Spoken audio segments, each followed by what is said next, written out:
Good evening friends. இன்னைக்கு வந்து நம்ம கண்டினியூ பண்ண போகிறோம் ஐஎன்எம் கிளாஸு. ஸோ லாஸ்ட்டாக நம்ம என்ன பார்த்தோம்னா ஓம் ரூல் லீக், ஓகேவா, தன்னாட்சி இயக்கம் பார்த்தோம். ஸோ அன்னை பெசன்ட்டும் திலகரும் சேர்ந்து ஆரம்பிக்கிறாங்க. ஆரம்பித்த கொஞ்ச நாளில் என்ன ஆகுதுன்னா, இந்த மோன்டாக கவர்னர் வைஸ் இவராக இருக்கக்கூடிய செக்ரட்டரி ஸ்டேட்டாக இருக்கக்கூடிய மோன்டாக நான் சொல்கிறேன்னா, இந்தியர்களுக்கு கூடிய விரைவில் வந்து பார்த்தோம்னா இந்த நிர்வாகத்தில் நாங்கள் இடம் கொடுக்க போகிறோம் அப்படின்னு சொல்லி முடிக்கிறாங்க, ஓகேவா. ஸோ அதுக்கடுத்து வந்து பார்த்தோம்னா இந்த ஓம் ரூல் லீக்ன்றது காணாமல் போகுது, ஓகேவா. இந்த இதுல இருந்த மெம்பர்ஸ்லாம் வந்து பார்த்தோம்னா மறுபடியும் காங்கிரஸ் வர போறாங்க.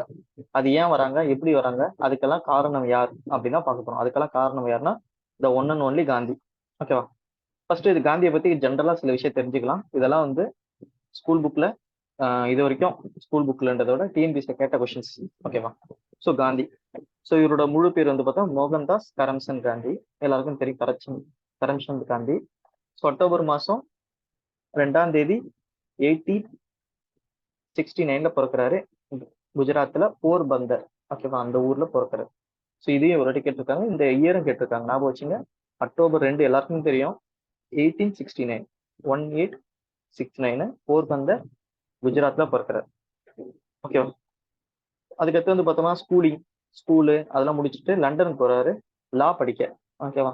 அங்க வந்து த டெம்பிள் ஸ்கூல் அப்படின்னு டெம்பிள் காலேஜ், ஒரு காலேஜ்ல போய் லா படிக்கிறாரு. படிச்சு முடிச்சுட்டு இந்தியாவுக்கு வந்து என்ன பண்றாருன்னா, மும்பைல ஒரு ஆபீஸை போடுறாரு, பாம்பேல ஒரு ஆபீஸை போடுறாரு. ஏன் லாயர் ஆயிட்டார்லாம், ஒரு ஆபீஸை போடுறாரு. அப்போ அவருக்கு ஒரு கேஸ் கிடைக்குது. அது என்ன கேஸ்னா, சவுத் ஆப்பிரிக்காவை சார்ந்த ஒரு இந்தியர் தான், ஒரு குஜராத்தி ட்ரேடர், ஓகேவா, ஒரு குஜராத்தி ஆளு சவுத் ஆப்பிரிக்கால வந்து ஒரு பிரச்சனை. அதுக்காக என்ன பண்றாருன்னா, காந்தியை வந்து சவுத் ஆப்பிரிக்கா கூட்டும் போறாரு, ஓகேவா. சவுத் ஆப்பிரிக்கா கூட்டும் போறாரு எப்பன்னா 1893ல. ஒரு 24 வயசு பையன் காந்தி, ஓகே. காந்திக்கு 13 வயசுலயே கல்யாணம் ஆயிடும். கஸ்தூரி பாய் அவங்களோட ஒய்ஃபு. யார் வந்து இதை கூட்டும் போறாருன்னா, தாதா அப்துல்லா, ஓகே. அவர் வந்து பார்த்தோம்னா சவுத் ஆப்பிரிக்கா கூட்டும் போறாரு. இந்த சவுத் ஆப்பிரிக்கா போய் பார்க்கும்போது தான் தெரியுது எந்த அளவுக்கு வந்து பார்த்தோம்னா அங்க வந்து பார்த்தா இனவெறி, இந்த ரேஷனல் டிஸ்கிரிமினேஷன், இந்த இனவெறின்றது, இந்த நிறவெறின்றது எந்த அளவுக்கு இருக்கு, ஓகே. நிறவெறி, ஓகேவா. இப்ப எப்படின்னா ஒருத்த கருப்பு வெள்ளை அந்த மாதிரி பிரிச்சு அங்க இருக்கக்கூடிய பிரிட்டிஷ் கவர்மெண்ட் ஒரு மோசமான ஒரு ஆட்சி வந்து தருதுன்றத காந்தி வந்து புரிஞ்சுக்கிறாரு. ஸோ காந்தியும் பார்த்தோம்னா அந்த ட்ரெயின்ல இருந்து கீழே தள்ளி விட்டுருப்பாங்க, ஓகேவா. அவர் வந்து பார்த்தோம்னா இந்த நத்தூலா ஒரு 2 ஊருக்கு போயிருப்பார். ஒரு ஊர்ல போகும்போது ஃபர்ஸ்ட் கிளாஸ் டிக்கெட்ல போயிருப்பார், ட்ரெயின்ல கோச்ல போயிருப்பாரு. அவர் வந்து பார்த்தோம்னா ட்ரெயின்ல இருந்து கீழே இறக்கி விட்டுருவாங்க. ஸோ இதெல்லாம் நம்ம பார்த்தோம், ஓகேவா. படத்துல பார்த்துருப்போம், இல்லை கேட்டிருப்போம். ஸோ நம்ம வந்து இந்தியன் மூவ்மெண்ட்டுக்கு எது தேவையோ அதெல்லாம் எடுத்துக்கலாம். ஸோ இவர் வந்து சவுத் ஆப்பிரிக்கா போனோம்னா அங்க வந்து சில போராட்டங்கள் வந்து தொடங்குறாரு, ஓகேவா. என்னென்ன போராட்டம் மட்டும் தெரிஞ்சு வச்சுப்போம். 1894ல என்ன பண்றாருன்னா ஒரு ஆர்கனைசேஷனை உருவாக்குறாரு, நத்தால் இந்தியன் காங்கிரஸ் அப்படின்ற நத்தால் இந்தியன் காங்கிரஸ்ன்றத சவுத் ஆப்பிரிக்கால உருவாக்குறாரு. உருவாக்கி இது மூலமா வந்து பார்த்தோம்னா சில போராட்டங்களை வந்து கையெடுக்கிறாரு. எல்லாமே வந்து பார்த்தோம்னா ஒரு அமைதியான போராட்டம் தான் இருக்கு தவிர ஒரு அக்ரெசிவான போராட்டம் அந்த டைம்ல இல்லை. அது மட்டும் இல்லாம டால்ஸ்டாய் ஃபார்ம், ஓகேவா. இப்போ எப்படின்னா எல்லாரும் வாழ்ற ஒரு அவங்களோட ஃப்ரெண்ட்ஸ் எல்லாரும் சேர்ந்து என்ன பண்றாங்கன்னா ஒரு டால்ஸ்டாய் ஃபார்ம் அப்படின்றது ஒரு பண்ணை வீடு மாதிரி, அந்த மாதிரி ஒன்று செட் பண்ணி அங்கதான் வந்து காந்தி வாழ்ந்துக்குன்னு தன்னோட போராட்டத்தை வந்து தொடர்ந்துன்னு இருக்காரு. அப்போ வந்து அவர் எழுதக்கூடிய ஒரு நியூஸ் பேப்பரை பார்த்தீங்கன்னா இந்தியன் ஒப்பீனியன், ஞாபகம் வச்சு, இது ரொம்ப ரொம்ப முக்கியம். இந்த நியூஸ் பேப்பர் டிஎன்பிஎஸ்ல அடிக்கடி கேட்பாங்க, இந்தியன் ஒப்பீனியன், இது காந்தியோட நியூஸ் பேப்பர். அது மட்டும் இல்லாம அவர் வந்து பார்த்தோம்னா பீனிக்ஸ் அந்த இடத்துல ஒரு ஆசிரமத்தை உருவாக்குறாரு. இதுதான் காந்தியோட முதல் ஆசிரமம், பீனிக்ஸ். பீனிக்ஸ் என்ற இடத்துல வந்து பார்த்தோம்னா ஒரு ஆசிரமம், எங்கன்னா தர்பன், அதுல ஆசிரமம் உருவாக்கி அங்க போராடி அங்க வந்து பார்த்தோம்னா ஒரு பெரிய லெவல்ல ஒரு வெற்றி வந்து அடைகிறார். அவர் எதுக்கெல்லாம் போராடுறாரோ அது எல்லாமே வந்து பார்த்தோம்னா அது சக்சஸா கிடைக்குது, ஓகே. சக்சஸா கிடைச்ச உடனே இந்தியாவுக்கு திரும்பி வர்றாரு. எப்போ வர்றாருன்னா 1915. ஸோ இப்போதைக்கு வந்து பார்த்தோம்னா சவுத் ஆப்பிரிக்கா பத்தி நீ ஃபுல்லா தெரிஞ்சுக்கணும். முக்கியமா நீ தெரிஞ்சுக்கணும் இந்த பீனிக்ஸ் ஆசிரமம், அதான் காந்தியோட முதல் ஆசிரமம். இந்தியன் ஒப்பீனியன் அதுதான் வந்து பார்த்தா காந்தியோட நியூஸ் பேப்பர், காந்தி எழுதின நியூஸ் பேப்பர். அதுக்கடுத்து முக்கியமா இந்த டால்ஸ்டாய் ஃபார்ம், அங்கதான் வந்து ஒரு பண்ணை வீடு, அங்கதான் வந்து காந்தி தங்கி போராட்டங்களை வந்து மேற்கொண்டாரு. நத்தால் இந்தியன் காங்கிரஸ் அப்படின்ற ஒரு கட்சி மாதிரி, ஓகேவா. இங்க இருக்கக்கூடிய இந்தியன் நேஷனல் காங்கிரஸ் மாதிரி அங்க ஒரு அமைப்பை வந்து தொடங்கினாரு. இதுல எல்லாரும் மெம்பர் ஆகி காந்தியோட போராட்டத்துல பங்கு பெற்றாங்க. இதுதான் சவுத் ஆப்பிரிக்கா நடந்தது. நம்ம சவுத் ஆப்பிரிக்கா கதை நமக்கு தேவையில்லைதான், ஜஸ்ட் தெரிஞ்சுக்கணும். இந்தியாவுக்கு வருவோம். 1915ல இந்தியாவுக்கு வராரு. ஒரு 21 வருஷம் சவுத் ஆப்பிரிக்கால நிறைய போராடி இந்தியாவுக்கு வராரு, ஓகேவா. இந்தியாவுக்கு வந்த உடனே பார்த்தோம்னா ஜனவரி மாசம் 9ஆம் தேதி இந்தியாவுக்கு வராரு. வந்தவொடனே யாரை போய் மீட் பண்றாருன்னு பார்த்தவொடனே கோபாலகிருஷ்ண கோகலே. இவருதான் வந்து பார்த்தோம்னா காந்திக்கு சவுத் ஆப்பிரிக்கால இருக்கும்போதே எல்லா அட்வைஸ், எல்லா சப்போர்ட்டும் வந்து கொடுத்திருப்பார். ஓகேவா? சவுத் ஆப்பிரிக்கால இருக்கும்போதே எல்லா அட்வைஸ், அவர் என்னென்னலாம் பண்ணணும்ன்றதெல்லாம் கொடுத்தது பார்த்தா கோபாலகிருஷ்ண கோகலே. அதனால தன்னை வந்து பண்ணோம்னா பொலிட்டிக்கல் குரு. ஓகே, அவர் வந்து பார்த்தோம்னா தன்னோட பால் தன்னோட அரசியல் குருவா வந்து ஏத்துக்கிறாரு. காந்தியோட அரசியல் குரு யாருன்னா கோபாலகிருஷ்ண கோகலே. ஏன்னா இவர் சொல்றதான் வந்து இவர் கேட்க ஆரம்பிச்சாரு. ஸோ இவர் என்ன சொன்னாருன்னா, இந்த டைம்ல வந்து பார்த்தோம்னா நீங்க நேரடியா போயிட்டு காங்கிரஸ்லயும் எதாலையும் போய் நீ ஜாயின் பண்ண வேணாம்ப்பா. நீ என்ன பண்றன்னா 1 வருஷம் ஃபுல்லா, ஓகேவா, 1 வருஷம் முழுக்க இந்தியாவை போய் சுத்தி பாரு, இந்தியாவோட மக்களை போய் பாரு, மக்களோட நிலைமையை தெரிஞ்சுக்கோ. இந்திய மக்கள் எந்த வந்த இப்போ ஃபார் எக்ஸாம்பிள் வேற வேற மொழி பேசக்கூடிய மக்கள், ஓகேவா, அந்த மாதிரி எல்லா மக்களையும் போய் பாரு, போய் சந்திங்க அப்படின்னு சொல்றாரு. ஸோ அதை கேட்ட காந்தி என்ன பண்றாருன்னா இந்தியா முழுக்க வந்து சுத்தி பாக்குறாரு. சுத்தி பார்க்கும்போது இந்தியாவோட மக்களோட நிலைமை, மக்கள் எந்த அளவுக்கு வந்து போராட்ட குணம் உள்ளவங்க, இது எல்லாத்தையும் அவர் தெரிஞ்சுக்கிறாரு. ஓகேவா? அப்ப தெரிஞ்சுட்டு அப்புறமா ஒரு நாள் என்ன பண்றாருன்னா காங்கிரஸோட ஒரு மாநாடுல வந்து இவர் வந்து வராரு. ஓகேவா? அப்ப அந்த மாநாடுல வரும்போது என்ன ஆச்சுன்னா ஒருத்தர் வந்து மீட் பண்றாரு காந்தி. ஓகே, காங்கிரஸ் ஒரு மாநாடு நடக்குது, ஒரு மீட்டிங் நடக்குது. அந்த மீட்டிங் காந்தி இருக்கும்போது ஒருத்தர் அப்ப வந்து காந்தி வந்து புகழ்ந்து பேசுறாங்க எல்லாரும். இந்த மாதிரி வந்து இவர் சவுத் ஆப்பிரிக்காலே ஒரு மிகப்பெரிய ஒரு புரட்சி பண்ணவர், சவுத் ஆப்பிரிக்காலேயே வந்து பார்த்தோம் பிரிட்டிஷ்காரனில வந்து பார்த்தோம்னா இந்த பணியை வச்சவர் அப்படிலாம் வந்து சொல்லும்போது இங்க இருக்கக்கூடிய அந்த மக்கள்ல இருக்கக்கூடிய ஒருத்தர் வந்து காந்தியை போய் மீட் பண்றாரு. அது யாருன்னா ராஜ்குமார் சுக்லா. ஸோ இங்க இருந்து கதை ஆரம்பிப்போம். ராஜ்குமார் சுக்லா. ஸோ இந்த ராஜ்குமார் சுக்லா போயிட்டு காந்தி கிட்ட சொல்றாரு, இந்த மாதிரி நான் வந்து பார்த்தோம்னா சம்பாரன்ற பகுதியில இருந்து வரேன், அது வந்து பீகார்ல இருக்கு. இந்த மாதிரி எங்க ஊர்ல வந்து பார்த்தோம்னா இங்க இருக்கக்கூடிய யூரோப்பியர் ட்ரேடர்ஸ், ஓகேவா, இங்க இருக்கக்கூடிய யூரோப்பிய வணிகர்ஸ் வந்து பார்த்தோம்னா இங்க இருக்கக்கூடிய விவசாயிகளை வந்து நிறைய கொடுமைப்படுத்துறாங்க. அவங்க வந்து சில சில விஷயத்த இந்த இண்டிகோன்ற பயிரை வந்து கட்டாயப்படுத்தி எங்களை வந்து பயிரிட வைக்கிறாங்க. அதனால எங்களுக்கு வந்து பார்த்தோம்னா ஆஹ் சாப்பாடுக்கு அது வழி இல்லாத போது இந்த பயிரை வந்து கட்டாயப்படுத்துறாங்க. இதனால எங்களுக்கு ஒரு லாபமும் இல்லை அப்படின்றத விஷயத்தெல்லாம் போய் சொல்றாரு. இந்த சிஸ்டத்தோட பேர் என்னன்னா தின்கட்டையா சிஸ்டம். ஓகே, தின்கட்டையா சிஸ்டம்னா இப்போ ஒவ்வொருத்தருக்கிட்டையும் பயிர் இருக்கு, ஒவ்வொருத்தருக்கிட்டையும் நிலம் இருக்குன்னா இந்த நிலத்துல 3% பயிர், மொத்தமா ஒரு 20 மொத்தமா ஒரு 20 20ஆ பிரிச்சுன்னு வச்சுங்க இந்த நிலத்தை. ஓகே, இப்படி 20ஆ பிரிச்சோம்னா அதுல 3%, ஓகே, 3 பார்ட் என்ன பண்றேன்னா இண்டிகோ வந்து பயிரிடணும். ஓகேவா? இந்த இண்டிகோ என்ற பிளான்ட்டை தான் பயிரிடணும். இது எதுக்குன்னா சாயம், ஓகே, அந்த டைம்ல வந்து கலர் கொடுக்கக்கூடிய ஒரு பிளான்ட் இது. ஓகே, இந்த இண்டிகோன்றது தான் வந்து பார்த்தோம்னா துணிகளுக்குலாம் வந்து சாயம் போடுறதுக்கான பயன்படக்கூடிய இந்த பிளான்ட். இதுதான் பயிரிடணும்னு போஸ்ட் பண்றாங்க, அடிக்கிறாங்க. ஓகே, இந்த மாதிரி நிறைய கொடுமைகள் வந்து பண்றாங்க அங்க இருக்கக்கூடிய விவசாயிகள். இதை வந்து பார்த்தோம்னா இந்த ராஜ்குமார் சுக்லா அப்படி இருக்காருல்ல, அவர் வந்து காந்தி கிட்ட போய் சொல்றாரு. காந்தி நான் சொல்றாருன்னா நான் கண்டிப்பா வரேன், நான் வந்து அது என்னன்றத பாக்குறேன் அப்படின்னு ஒரு உறுதிமொழி கொடுக்குறாரு. ஓகே, உறுதிமொழி கொடுக்குறாரு. அந்த டைம்ல வந்து பார்த்தோம்னா காந்தி வந்து பார்த்தோம்னா சம்பாரன்னு கிளம்பி போறாரு. ஓகே, ஒரு ட்ரெயின்ல கிளம்பி போறாரு. அங்க வந்து பார்த்தோம்னா ஏற்கனவே இந்த நியூஸ் வந்து பரவி இருக்கும் எல்லாருக்கும், காந்தி வராரு காந்தி வராருன்னும் போது நிறைய படிக்காத மக்கள் என்ன நினைச்சுப்பாங்க காந்தின்றது ஒரு கடவுள் மாதிரி, இல்ல காந்தின்றது பார்த்தோம்னா ஒரு பெரிய ஒரு ஒரு 6 அடி இருக்கக்கூடிய ஆளு, ஒரு பயங்கரமான அவர் சொன்னா எல்லாரும் கேட்பாங்க. அந்த மாதிரி எல்லாரும் ஒரு ஏழை மக்கள் அப்படி நினைக்கிறாங்க அந்த டைம்ல. அப்போ காந்தி போய் அந்த ரயில்வே ஸ்டேஷன்ல இறங்குவார். ஓகேவா? ஸோ காந்தி போய் ரயில்வே ஸ்டேஷன் இறங்கும் போது அவங்க சுத்தி பார்த்தோம்னா கண்ணுக்கு எல்லா சைடும் பார்த்தோம்னா மக்கள், ஃபுல்லா மக்கள். அங்க இருக்கக்கூடிய பிரிட்டிஷ் அபிஷியல்ஸ், பிரிட்டிஷ் போலீஸ் எல்லாம் பார்த்து பயப்படுறாங்க. யார் இவரு, இவரை பார்க்க இவ்வளவு பேர் வராங்க அப்படின்னு கேட்கும்போது அப்பதான் இந்த ஒரு ஆபீசர் வந்து கேட்பானா ஊ ஆர் யூன்னு கேட்கும்போது ஐ எம் காந்தின்னு காந்தி சொல்லியிருப்பாரு. அது ஒரு கூஸ் பம்பான ஒரு மூமெண்டா இருக்கணும். ஓகேவா? யாருன்னு நான் காந்தின்னும் போது ஓகே இவர் தான் காந்தின்றது அப்ப எல்லா மக்களுக்கும் தெரியும். ஓகேவா? சாதாரணமா அந்த டைம்ல வந்து பார்த்தோம் காந்தி வந்து பார்த்தோம்னா மேல் சட்டை இல்லாம ஒரு ஒரு சாதாரண ஒரு உடையில வந்து வராரு. ஓகேவா? இப்படி இருப்பாரு அப்படி இருப்பாருன்னு பார்த்தோம்னா ஒரு சாதாரண ஆளா வந்து இறங்குறாரு அந்த ஸ்டேஷன்ல. ஸோ வந்து பார்த்தோம்னா அந்த இடத்துல போன உடனே தன்னோட போராட்டத்தை ஆரம்பிக்கிறாரு. ஓகே, இந்த சிஸ்டத்துக்கு எதிராக அவர் என்ன பண்றாருன்னா போராடுறாரு. என்ன போராட்டம் பண்றாருன்னா ஒத்துழையாமை. பிரிட்டிஷ்கார் என்ன சொல்றாங்கன்னா 6 மணிக்குள்ள நீங்க வந்து பீகாரை விட்டே போயிடணும். ஓகேவா? 6 மணிக்குள்ள நீங்க பீகார் விட்டு போயிடணும் அப்படின்னு பிரிட்டிஷ் வந்து அந்த அபிஷியல் சொல்றாங்க. அதெல்லாம் நான் கேட்க மாட்டேன், எங்களுக்கு இதுக்கான தீர்வு வந்து கிடைக்கணும் அப்படின்னு அவர் போராட்டத்தை ஆரம்பிக்கிறார். அதனாலதான் இது பேர் என்னன்னா ஃபர்ஸ்ட் சிவில் டிசோபீடியன்ட், முதல் ஒத்துழையாமை இயக்கம்னு சொல்லுவாங்க இதை காந்தியோடது.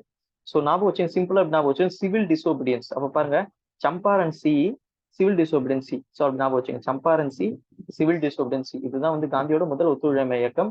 இப்போ வந்து பார்த்தா பிரிட்டிஷ் என்ன சொன்னாலும் கேட்டுக்கல, இவர் வந்து அடம் பிடிச்சி நிற்கிறாரு. ஒரு கட்டத்துல அங்க இருந்த பிரிட்டிஷ் ஆபீசர்ஸ் என்ன சொல்றாங்கன்னா, உங்களுக்கு என்னப்பா பிரச்சனை அப்படின்னும் போது, இந்த மாதிரி வந்து எங்களோட விவசாயிகளை வந்து பார்த்தோம்னா கஷ்டப்படுத்துறாங்க, 3% இண்டிகோ வந்து பயிரிடணும்னு சொல்றாங்க, இதனால பார்த்தா நிறைய பேருக்கு மிகப்பெரிய பொருட்செலவு லாஸ் ஆயிடுச்சு, இது எல்லாத்தையும் எங்களுக்கு மீட்டு தாங்கன்றாங்க. உடனே அங்கிருந்து பிரிட்டிஷ் ஆபீசர்ஸ் என்ன நினைக்கிறாங்க, சரி ஏதோ ஒண்ணு கேக்குறாங்க, ஒரு கமிட்டி வந்து அமைச்சிருவோன்ட்டு ஒரு கமிட்டி வந்து அமைக்கிறாங்க அந்த டைம்ல. அந்த கமிட்டியில காந்தியும் மெம்பரா இருக்காரு. இதெல்லாம் அந்த கமிட்டி போய் அதெல்லாம் போய் படிக்கிறாங்க. படிக்கும் போது என்ன ஆகுதுன்னா, இங்க இருக்கக்கூடிய யூரோப்பிய ட்ரேடர்ஸ், இங்க இருக்கக்கூடிய அந்த யூரோப்பிய வணிகர்கள் வந்து பார்த்தோம்னா இங்க இருக்கக்கூடிய விவசாயிகளை நிறைய துன்பம் படுத்திருக்காங்க. நிறைய வந்து பார்த்தோம்னா அந்த இல்லீகலா, ஓகேவா, இல்லீகலா காசெல்லாம் வாங்கியிருக்காங்கன்றது தெரிய வருது. அப்ப என்ன பண்றாங்கன்னா, இந்த பிளான்டர்ஸ், அந்த யூரோப்பியன் பிளான்டர்ஸ் இருக்காங்களா, பிளான்டர்ஸ் ட்ரேடர்ஸ், அவங்கள வந்து பார்த்தோம்னா ஒரு 25% வந்து பார்த்தா இல்லீகலா வாங்கியிருக்காங்கன்றது தெரிய வருது. ஸோ அதனால என்ன பண்றாங்க, இனிமே இந்த சிஸ்டத்தை நீங்க பயன்படுத்தக்கூடாது, இனிமே வந்து பார்த்தா நியாயமா தான் நீங்க வந்து பண்ணணும் அப்படின்னு அந்த ட்ரேடர்ஸ் கிட்ட வார்ன் பண்ணிட்டு, இங்க இருக்கக்கூடிய விவசாயிகளோட போராட்டம், அதுக்கான போராட்டத்துக்கான ஒரு வெற்றி வந்து கிடைக்குது. ஓகேவா. ஸோ காந்தி வந்து பார்த்தோம்னா வந்தாரு, அங்க இருக்கக்கூடிய மக்களோட கஷ்டத்தை போக்கிட்டாரு. அதனால மத்தவங்க எல்லாம் வந்து பார்த்தோம்னா ஒரே சந்தோஷம். ஓகே, வந்தாரு ஒரே நாள்ல வந்து பார்த்தோம்னா நம்மளோட போராட்டம், இவ்வளவு நாள் பண்ண போராட்டத்துக்கான பலன் வந்து கிடைச்சிச்சு அப்படின்னு அந்த மக்கள்லாம் வந்து பார்த்தோம்னா காந்தியை வந்து ஒரு பெரிய லெவல்ல புகழ ஆரம்பிக்கிறாங்க. இதை வந்து கேள்விப்பட்ட ரவீந்திரநாத் தாகூர் என்ன சொல்றாருன்னா, காந்திக்கு வந்து பார்த்தோம் மகாத்மா அந்த டைட்டில் வந்து தராரு. இவருக்கு வந்து பார்த்தோம்னா மகாத்மா, இந்த டைம்ல வந்து ஒரு போராடினார்ல, அதனால வந்து மகாத்மா, இனிமேல் தான் வந்து மகாத்மா காந்தின்றதை நம்ம சொல்றோம் ஃபியூச்சர்ல. ஓகேவா. சோ இந்த டைட்டில் கொடுத்து யாருன்னா ரவீந்திரநாத் தாகூர். எந்த போராட்டம்னு கேட்டாங்கன்னா சம்பாரன் சத்தியாகிரகா. ஓகேவா. சரி, அடுத்து முக்கியமா வந்து பார்த்தா இந்த போராட்டத்துல வேற யாரெல்லாம் கலந்துக்கினாங்கன்னு பார்க்கும்போது பாருங்க, இந்த டைம்ல வந்து பார்த்தோம்னா ஓம் ரூல் லீக். ஓகே பாருங்க, 1917 இந்த ஓம் ரூல் லீக்ன்றது ரொம்ப ஃபேமஸா இருக்கு. ஓகேவா. இந்த இந்த இந்த தன்னாட்சி இயக்கம்ன்றோம், அந்த இயக்கத்துலதான் நிறைய புதிய புதிய லீடர்ஸ் எல்லாம் குரோ அப் ஆயிருப்பாங்க. எல்லாரும் பார்த்தோம்னா காங்கிரஸ்குள்ள வந்திருப்பாங்க. அந்த லீடர்ஸ் எல்லாம் காந்தியை பத்தி இன்ஸ்பயர் ஆகும், யாருப்பா இவரு வந்தவொடனே எல்லாத்தையும் வந்து எல்லாரோட பிரச்சனையும் தீர்க்கிறாரு அப்படின்னு எல்லாருக்கும் வந்து பார்த்தோம்னா ஒரு சந்தோஷம். ஓகேவா. அதுல யார் யாரெல்லாம் பார்க்கும்போது ஆச்சாரியா, ஜேபி கிருப்லானி, ராஜேந்திர பிரசாத், ஓகேவா, மகாதேவ் தேசாய், சிஎஃப் ஆண்ட்ரோலாம் பார்த்தோம்னா காந்தியை கூட இருப்பாரு கடைசி வரைக்கும். ஓகேவா. அவர் வந்து ஒரு பிரிட்டிஷ் ஆளுதான். ஓகே, ஆனா காந்தியை பார்த்து இன்ஸ்பயர் ஆகி காந்திக்கு தொண்டு செய்யறது என்னோட வேலை அப்படின்னு காந்தியை கூட ஜெயிலுக்கு போறது, காந்தியை கூட இருக்குது, எல்லா வேலையும் பார்ப்பாரு. ஓகேவா. அதுக்கடுத்து ராஜ் கிஷோர் பிரசாத், இவங்க எல்லாம் வந்து பார்த்தோம்னா இந்த போராட்டத்துல பங்கு எடுத்த ஒரு முக்கியமானவங்க. ஓகேவா. ஸோ இதுதான் சம்பாரன் சத்தியாகிரகா. ஸோ சம்பாரன் சத்தியாகிரகா பொறுத்த வரைக்கும் அங்க ஒரு டின்கட்டிகா சிஸ்டம்ன்ற ஒரு சிஸ்டம் இருந்தது. இதுல வந்து பார்த்தோம்னா விவசாயிகளை ரொம்ப கஷ்டப்படுத்தினாங்க. இண்டிகோ வந்து கண்டிப்பா நீங்க பயிர் பண்ணணும்னு கட்டாயப்படுத்தினாங்க. ஓகேவா. அந்த கட்டாயப்படுத்துறது யாரு வந்து சொல்றாங்கன்னா ராஜ்குமார் சுக்லான்னு சொல்றாரு. இதனால என்ன பண்றாருன்னா, காந்தி அங்க போறாரு, அங்க போய் போராட்டத்தை ஆரம்பிக்கிறாரு. ஒரு கட்டத்துல ஒரு கமிட்டி ஆரம்பிச்சு காந்தியால மெம்பரா இருந்து இந்த மாதிரி தப்பு பண்றது வந்து கண்டுபிடிக்கப்பட்டு இனிமே அதை பண்ண மாட்டாங்கன்னு உறுதிமொழின்னு தராங்க. அதனால இந்த போராட்டம் ஜெயிக்குது. இதனால வந்து பார்த்தோம்னா காந்தி வந்து பார்த்தோம்னா இதுதான் காந்தியோட முதல் வெற்றி இந்தியாவுல. ஓகே, ஒரு சின்ன வெற்றியா இருந்தாலும் ஒரு முதல் வெற்றியா இருக்கு. இதுதான் ஃபர்ஸ்ட் சிவில் டிசோபீடியன்ஸ் சொல்றாங்க. சோ இந்த வெற்றிக்கு என்ன பண்றாங்கன்னா ரவீந்திரநாத் தாகூர் மகாத்மா அந்த டைட்டிலும் தராரு. ஓகே. சோ இதுதான் சம்பாரன் சத்தியாகிரகா. ஒரு நிமிஷம். அடுத்து நம்ம பார்க்க போறது வந்து பார்த்தோம்னா அகமதாபாத் மில் ஸ்ட்ரைக். இது ரெண்டாவது நோட் பண்ணுங்க, CA. ஓகேவா. அடுத்து அகமதாபாத் மில் ஸ்ட்ரைக் இப்படின்னா என்ன, இது என்ன கதைன்னு பார்ப்போம். இப்ப வந்து பார்த்தோம்னா இந்த டைம் கரெக்டா பார்த்தோம்னா இது எங்க நடக்குதுன்னா 1918 நடக்குது. என்ன ஆச்சு இந்த அகமதாபாத், ஓகேவா, பார்த்தோம்னா ஒரு மில் இருந்துதான். ஓகேவா. நிறைய மில் இருந்தது. எங்கன்னா அகமதாபாத் மில்லுன்னா இந்த கரும்பு, அதுக்கடுத்து காட்டன் மில்லு, இந்த மாதிரி இருக்கக்கூடிய மில்லுங்க நிறைய இருந்தது. அந்த மில்லுல என்ன ஆச்சுன்னா அந்த டைம்ல இந்த பிளேகுன்ற நோய் வந்து பரவ ஆரம்பிச்சுது. ஓகேவா. எலி காய்ச்சல், அந்த மாதிரி ஒரு காய்ச்சல், மர்ம காய்ச்சல் பரவ ஆரம்பிச்சோன்னே மக்கள்லாம் நிறைய பேர் இறக்க ஆரம்பிச்சாங்க. அதனால வந்து பார்த்தோம்னா யாருமே அந்த கம்பெனிகளுக்கு வேலைக்கு வரல, அந்த மில்லு கம்பெனிக்கு யாருமே வேலைக்கு வரல. அப்போ அதோட ஓனர் எல்லாம் என்ன பண்ணாங்கன்னா, அதோட ஓனர்ஸ் எல்லாம் என்ன பண்ணாங்கன்னா அந்த டைம்ல, உங்களுக்கு வந்து பார்த்தோம்னா இப்ப 100 ரூபாய் சம்பளமா, உங்களுக்கு 200 ரூபாய் சம்பளம், 100 மடங்கு நான் சம்பளத்தை உயர்த்தி தரேன் அப்படின்னு ஒரு அறிக்கை வந்து வெளியிடுறாங்களாம் அந்த டைம்ல. அப்படி அறிக்கை வந்து வெளியிடும் போது 100 மடங்கு சம்பளத்தை உயர்த்தி தரேன் அப்படின்னு அந்த மில் ஓனர்ஸ் எல்லாம் சொன்ன உடனே என்ன ஆச்சுன்னா, நிறைய மக்கள் என்ன பண்றாங்கன்னா பிளேகா இருந்தாலும் பரவாயில்ல வேலைக்கு போக ஆரம்பிக்கிறாங்க. அந்த அளவுக்கு வறுமை. ஓகேவா. ஒரு கட்டத்துல பார்த்தோம் பிளேக் உயிரே போனாலும் பரவாயில்லன்ட்டு வேலைக்கு போக ஆரம்பிக்கிறான் அந்த மில்லுக்கு. இப்ப என்ன ஆச்சுன்னா காலங்கள் போகுது. ஒரு 3 மாசம் 4 மாசத்துல என்ன ஆச்சுன்னா இந்த பிளேக்ன்ற நோய் முழுசா வந்து பார்த்தோம்னா இல்லாம போயிடுச்சு. ஓகேவா?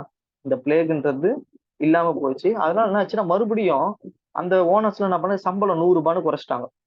ஓகேவா? ₹200 குடுத்த அந்த சம்பளத்த ₹100ன்னு குறைச்சுட்டாங்க. அது பிளேக் போனஸ். அந்த போனஸ் குடுத்தாங்க 100 மடங்கு. அத குறைச்சுட்டாங்க. இதனால இங்க இருக்கக்கூடிய லேபர்ஸ்லாம் வந்து கஷ்டப்படுறாங்க. என்ன பண்றாங்கன்னா, நான் இனிமே வந்து வொர்க் பண்ண மாட்டேன்ற போராட்டத்த ஆரம்பிக்கிறாங்க. ஓகேவா? அங்க இருக்கிற லேபர்ஸ்லாம் வந்து பார்த்தா கூடி போராடுறாங்க. இது வந்து பார்த்தா காந்திக்கு தெரிய வருது. இந்த மாரி வந்து பார்த்தோம்னா அகமதாபாத்ல ஒரு போராட்டம் நடக்குது. அப்படி தெரிஞ்ச உடனே காந்தி வந்து இங்க வராரு. ஓகே. மோஸ்ட்லி வந்து பார்த்தோம்னா இது யார் சொல்லியிருப்பாங்கன்னா, நான் பின்னாடி சொல்றேன். இப்ப சொன்னா கன்ஃப்யூஸ் ஆகும். ஓகேவா? சரி வந்து பார்த்தோம்னா காந்தி வந்து வராரு. வந்து இதெல்லாம் விசாரிக்கிறாரு. என்னப்பா ஆச்சுன்னு விசாரிக்கும்போது, இந்த மாரி வந்து குடுத்தாங்க எங்களுக்கு. நாங்கலாம் வேலை செஞ்சிருந்தோம். இப்ப அந்த போனஸ் எடுத்துட்டாங்கன்றாரு. அப்ப வந்து யோசிக்கிறாரு காந்தி. ஒரு பக்கம் அந்த விவசாயிகள் என்ன சொல்றாங்கன்னா, பாருங்க இப்ப வந்து வேர்ல்டு வார் நடக்குது. உலகப் போர் 1918 பீக்கா நடக்குது. அப்ப என்ன ஆச்சுன்னா, இந்தியாவுல எல்லா பொருளோட விலையும் ஏறிச்சு. ஒரு பக்கம். ஒரு அத்தியாவசியமான பொருள் கூட வாங்க முடியல. இன்ஃப்ளேஷன். ஏன்னா வேர்ல்டு வார் நடக்கும்போது ஆட்டோமேட்டிக்கா பிரிட்டிஷ் அங்க வந்து பிரிட்டிஷ் அங்க தோக்கும்போது நமக்கு வந்து பார்த்தீங்கன்னா, இந்த இன்ஃப்ளேஷன் இதெல்லாம் அதிகமாச்சு. மக்கள் வந்து வாழ்றதே ரொம்ப கஷ்டமா இருக்கு. அந்த மாரி டைம்ல இந்த காச வந்து பார்த்தா மறுபடியும் குறைச்சது இந்த மக்களுக்கு ஒரு மிகப்பெரிய ஒரு ஏமாற்றத்த வந்து குடுத்தது. அதனால என்ன ஆகுதுன்னு பார்த்தோம்னா, இவங்க போராட்டத்துல இறங்குறாங்க. இப்ப காந்தி வராரு. இது பேசுறாரு. பேசிட்டு காந்தி என்ன பண்றாருன்னா, இதுதான் மில்லு. ஓகேவா? இந்த மில்லுக்கு எதிர்ல பார்த்தோம்னா, இந்த மக்கள் எல்லாம் உட்கார வச்சு காந்தியும் உட்கார்ந்துறாரு இதுல. ஓகேவா? உட்கார்ந்து என்ன பண்றாருன்னா, உண்ணாவிரதத்த ஆரம்பிக்கிறார். ஓகேவா? இந்தியாவிலேயே முதல்ல உண்ணாவிரத போராட்டம் என்றத ஆரம்பிச்சது காந்தி தான். இப்பவும் பார்த்தோம்னா, இந்த ஆசிரியர்கள் இவங்கலாம் வந்து உண்ணாவிரதம் போராட்டம் இருப்பாங்களா? இத முதல்ல ஆரம்பிச்சது யாருன்னா காந்தி தான். ஓகே. இந்தியாவிலே ஃபர்ஸ்ட் ஹங்கர் ஸ்ட்ரைக்ன்றத கொண்டு வந்தது காந்தி. ஞாபகம் வச்சுங்க.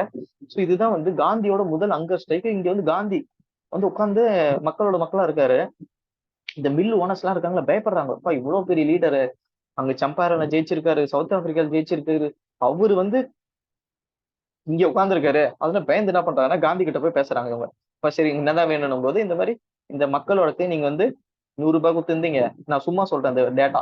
₹200 இத நீங்க குறைச்சுட்டீங்க. இப்ப மறுபடியும் ஒரு காச ஏத்தி குடுங்கன்னு பேசும்போது, ஒரு கட்டத்துல அப்படி இப்படின்னு பேசி, காந்தி என்ன பண்றாருன்னா, ஒரு 35% இன்கிரிமெண்ட் பண்றாரு. ஓகேவா? ஒரு ₹135ன்றத ஒரு பேசி அவங்களுக்கு குடுக்குறாரு. ஓகேவா? 35% இன்கிரிமெண்ட் பண்றாரு. அந்த லேபர்ஸும் ஒத்துக்குறாங்க. ஒரு கட்டத்துல அந்த மில் ஓனர்ஸும் ஒத்துக்குறாங்க. சோ இது வந்து பார்த்தோம்னா 2வது வெற்றி. காந்தி போனாரு. ஒரே நாள்ல அவங்க உட்கார்ந்தாரு. ஒரு ஹங்கர் ஸ்ட்ரைக், ஒரு உண்ணாவிரதம் இருந்தாரு. உடனே பார்த்தோம்னா அந்த மில் ஓனர்ஸ்லாம் வந்து ஒத்துக்குனாங்க. ஓகேவா? சரி. இதுல முக்கியமா வந்து பார்த்தோம்னா, இதுல யார் வந்து ப்ளே பண்ணியிருப்பாங்கன்னு வச்சுங்க. இந்த மில் ஓனர்லாம் இருக்காங்கல்ல அகமதாபாத்ல, இதுக்கெல்லாம் யாரு தலைவரா இருந்திருப்பாங்கன்னா, அம்பாலா சாராபாய்ன்றவங்க தலைவரா இருந்திருப்பாங்க. ஓகேவா? அம்பாலா சாராபாய். இதெல்லாம் எக்ஸாம்ல கேட்க மாட்டாங்க. இத சொல்றேன். ஓகேவா? இவங்களோட தங்கச்சி. இவரோட தங்கச்சி யாருன்னா, அனுஷயா சாராபாய். இவங்களோட தங்கச்சி யாருன்னா, அனுஷயா சாராபாய். இந்த மாரி வந்து பார்த்தோம்னா, இந்த லேபர்ஸ்லாம் வந்து சாப்பிடாம அந்த மாரி பசி பட்னியில வந்து உட்கார்ந்துக்கின்னு சண்டை ஒரு போராட்டம் பண்றாங்க. அவங்க போராட்டம் எப்படி பண்ணணும்னு தெரியாம போராடுனுக்குறாங்க. இத பார்த்து அந்த அனுஷியா என்ன பண்றாங்கன்னா, காந்தி கிட்ட போய் சொல்றாங்க. காந்திக்கு ஒரு லெட்டர் எழுதுறாங்க. இந்த மாரி வந்து பார்த்தோம்னா, எங்க அண்ணன் தான் இந்த மில் ஓனருக்குலாம் இந்த மில்லுக்கெல்லாம் ஓனரு. அவர் என்ன பண்றாருன்னா, இங்க இருக்கக்கூடிய லேபர்ஸ்க்கு சரியான சம்பளம் குடுக்கல. இந்த மாரி அந்த லேபர்ஸ் அங்க இருக்கக்கூடிய தொழிலாளர்லாம் வந்து பார்த்தோம்னா, போராடுறாங்க. நீங்க வந்து ஏதாச்சும் வந்து பண்ணுங்க அப்படின்னு இந்த அனுசுயா சாராபாய் தான் காந்திக்கு லெட்டர் எழுதியிருப்பாங்க. இந்த லெட்டர் காந்தி படிச்சுட்டு அகமதாபாத் வந்து இந்த மாரி இந்த போராட்டத்த வந்து தீர்த்து வச்சிருப்பாரு. அந்த விவசாயிகளுக்கு சாரி அந்த அந்த வொர்க்கர்ஸ்க்கு 35% இன்கிரிமெண்ட் வந்து வாங்கி குடுத்திருப்பாரு. இதுதான் வந்து அகமதாபாத் மில் ஸ்ட்ரைக். அடுத்து நம்ம போக போறது கேடா மில் ஸ்ட்ரைக். கேடா எங்க இருக்குன்னா குஜராத்ல இருக்கு. சோ இது வந்து பார்த்தோம் ஹங்கர் ஸ்ட்ரைக். ஓகேவா? இது வந்து பார்த்தோம் நான் கோஆப்பரேஷன் மூவ்மெண்ட். என்ன ஆகுது? நான் கோஆப்பரேஷன் ஒத்துழையாமை இயக்கம் தானே. ஓகே. அப்போ இது வந்து பார்த்தோம்னா சட்ட மறுப்பு இயக்கம். சாரி இத மட்டும் மாத்தி சொல்லிட்டேன். இது வந்து சட்ட மறுப்பு இயக்கம். இந்த பிரிட்டிஷ் வந்து சொல்றாங்க இந்த டைம்க்குள்ள நீங்க போகணும்னு. ஆனா அந்த சட்டத்த அவங்க சொல்றத மறுக்கிறாரு. ஓகேவா? அதான் சட்ட மறுப்பு இயக்கம். இங்க வந்து பார்த்தோம்னா ஒத்துழையாமை இயக்கம் அப்படின்னு பார்ப்போம். என்ன ஆகுதுன்னா, ஒரு பக்கம் குஜராத்ல கேடா அந்த டிஸ்ட்ரிக்ட் இருக்கு. அப்போ அவங்கலாம் வந்து பார்த்தா பயிர் வந்து வச்சிருக்காங்க. ஓகேவா? அப்போ வந்து பார்த்தா சரியான மழை. சரியான மழையில என்ன ஆகுதுன்னா, எப்பவுமே சரியான மழை வந்து வெள்ளம் வந்தது. வெள்ளம் வந்து இங்க இருக்கக்கூடிய எல்லா பயிர்களும் அழிஞ்சுது. ஓகே. எல்லா பயிர்களும் அழிஞ்சிச்சு. அழிஞ்ச உடனே என்ன ஆகுதுன்னா, உடனே வந்து பார்த்தோம்னா, பஞ்சம் வரும். எப்பவுமே பார்த்தோம்னா, ஒரு வெள்ளம் வந்ததுன்னா பஞ்சம் வரும். ஓகேவா? ஏன்னா, அந்த வெள்ளத்துல உணவுப் பொருட்கள் எல்லாமே வந்து பார்த்தா அழிஞ்சிரும். அதனால இந்த பஞ்சம் வந்துரும். ஒரு பக்கம் வெள்ளம், ஒரு பக்கம் பஞ்சம் இதெல்லாம் வந்த உடனே, அங்க இருக்கக்கூடிய எல்லா பயிர்களும் அழிஞ்சு போச்சு. ஓகேவா? அப்ப அதனால வந்து ஆச்சுன்னா, இங்க இருக்கக்கூடிய விவசாயிகள் கவர்மெண்ட் கட்ட வேண்டிய இந்த நிலவரிய வந்து கட்ட முடியல. ஆனா அந்த கவர்மெண்ட் என்ன பண்ணுதுன்னா, கண்டிப்பா நீங்க நிலவரி கட்டி ஆகணும்னு டார்ச்சர் பண்றாங்க. இந்த விஷயம் காந்திக்கு தெரிய வருது. அதனால காந்தி வந்து நேரா கேடா வராரு. கேடா வந்து என்ன சொல்றாருன்னா மக்கள் கிட்ட, நீங்க கட்டாதீங்க பாத்துக்கலாம் அப்படின்னு மக்களுக்கு வந்து ஒரு ஒரு ஒரு உத்வேகத்தை வந்து தராரு. இந்த மாதிரி கட்ட வேணாம் நீங்க அப்படின்னு சொல்றாரு. உடனே கவர்மெண்ட் வந்து பார்த்தோம்னா காந்தி கிட்ட பேசுது. இந்த மாதிரி வந்து பேசும்போது காந்தி வந்து எக்ஸ்பிளைன் பண்றாரு. இந்த மாதிரி வந்து வெள்ளம் வந்துச்சு, வெள்ளம் வந்ததுனால இவங்களால வந்து பார்த்தோம்னா எல்லா பயிரும் அழிஞ்சிச்சு. அதனால இந்த ஒரு வாட்டி மட்டும் நாங்க கட்ட மாட்டோம், அடுத்த வாட்டி கட்டுறோம்னு கவர்மெண்ட்டும் ஒத்துக்குது. வேற வழி இல்ல, வெள்ளம் வந்துச்சு அவங்களுக்கும் தெரியுது. அப்ப என்ன பண்றாங்க, கவர்மெண்ட் அக்ரி பண்ணிக்கிறாங்க. ஸோ அக்ரி பண்ணோன்னா ஒரு மிகப்பெரிய ஒரு சக்சஸ். ஓகே, இந்த டைம்லயும். ஸோ இது வந்து பார்த்தோம்னா நான் கோஆபரேஷன் மூவ்மெண்ட். கட்டாதீங்க, நாங்க கட்ட மாட்டோம், கவர்மெண்ட்டுக்கு ஒத்துழைக்க மாட்டோம் அப்படின்னு சொல்றாரு. ஸோ இதுலயும் பார்த்தோம்னா சக்சஸ், ஒரு சின்ன சின்னதா வெற்றி வந்து அடைஞ்சினே வராரு. மக்களோட மக்களா இருக்காரு. மக்களை வந்து எப்படி வந்து பேசணும், மக்களை எப்படி வந்து வழி நடத்தணும், இது எல்லாமே காந்தி வந்து கத்துக்கிறாரு. ஸோ இந்த மூமெண்ட்ல ஒரு லீடர் இருந்திருப்பார். அவர் யாருன்னா சர்தார் வல்லபாய் பட்டேல். அவரும் வந்து பார்த்தோம்னா காந்திக்கு சப்போர்ட்டிவா கூட வந்து போராடி இருப்பார். ஸோ இதுதான் வந்து முக்கியமான 3 போராட்டங்கள், ஞாபகம் வச்சுங்க.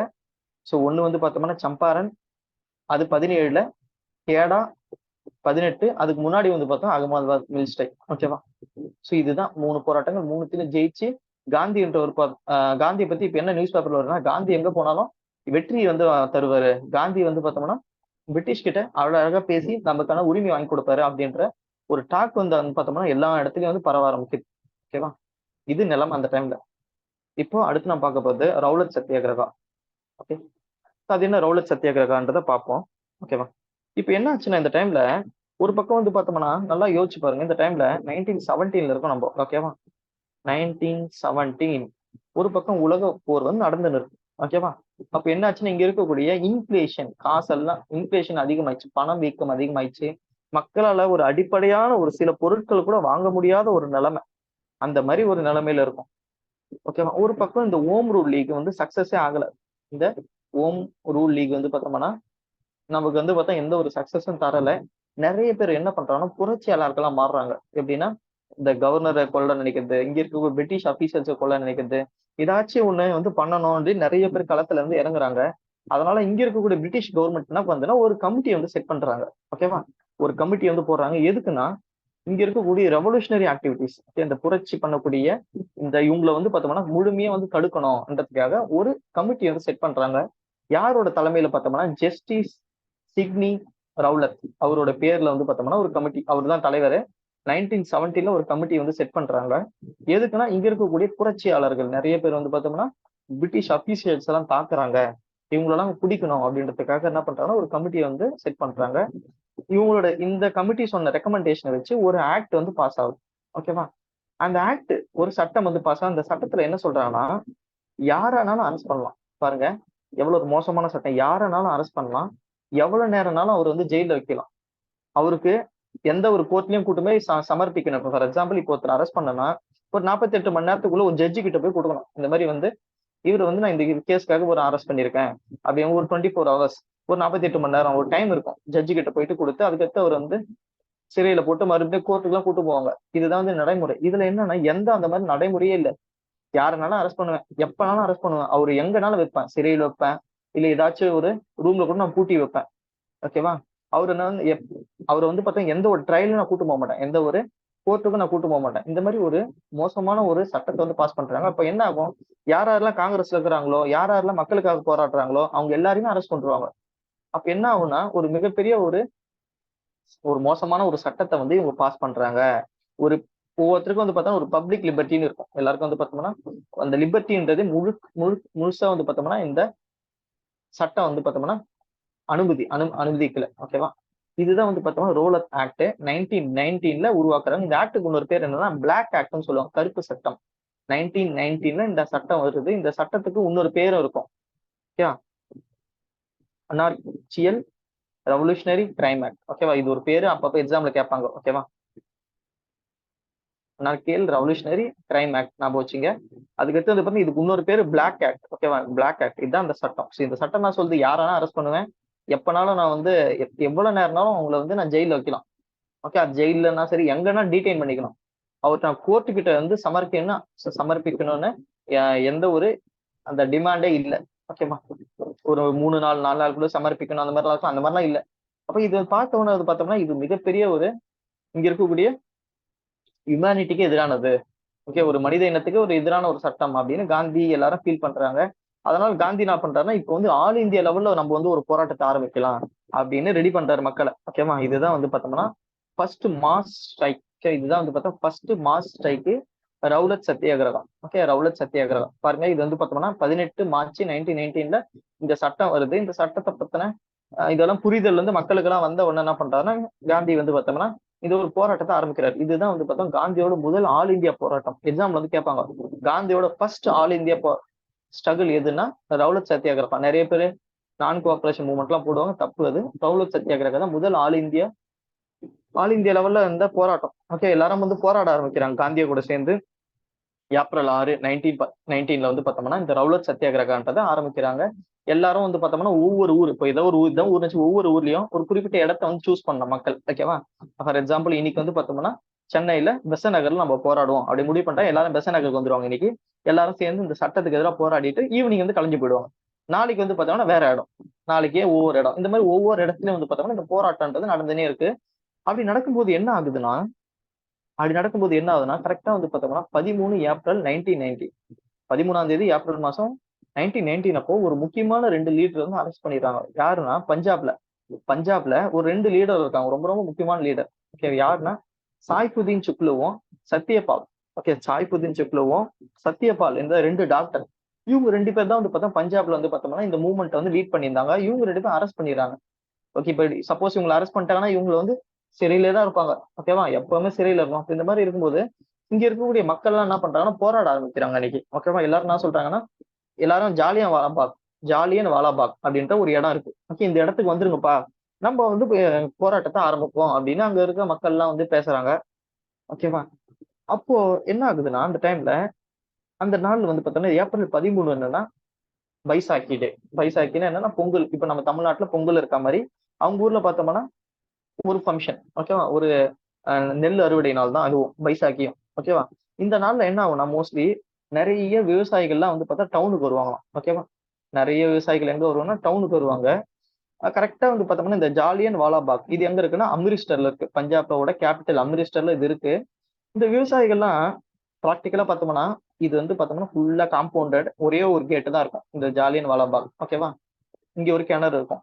ஓகேவா, அப்ப என்ன ஆகுதுன்னா இங்க வந்து சில பேர் போராடின்னு இருக்காங்க. இந்த விவசாயிகள் ரோட்ல போகும்போது சரி ஏதோ போராடுறாங்களா என்னதான் இருக்குன்ட்டு எல்லாரும் உள்ள வந்து உட்காடுறாங்களாம். ஓகேவா, அப்படி உட்காரும்போது ஒரு கட்டத்துல இது ஃபுல்லா வந்து பார்த்தா மக்கள் வந்துடுறாங்க.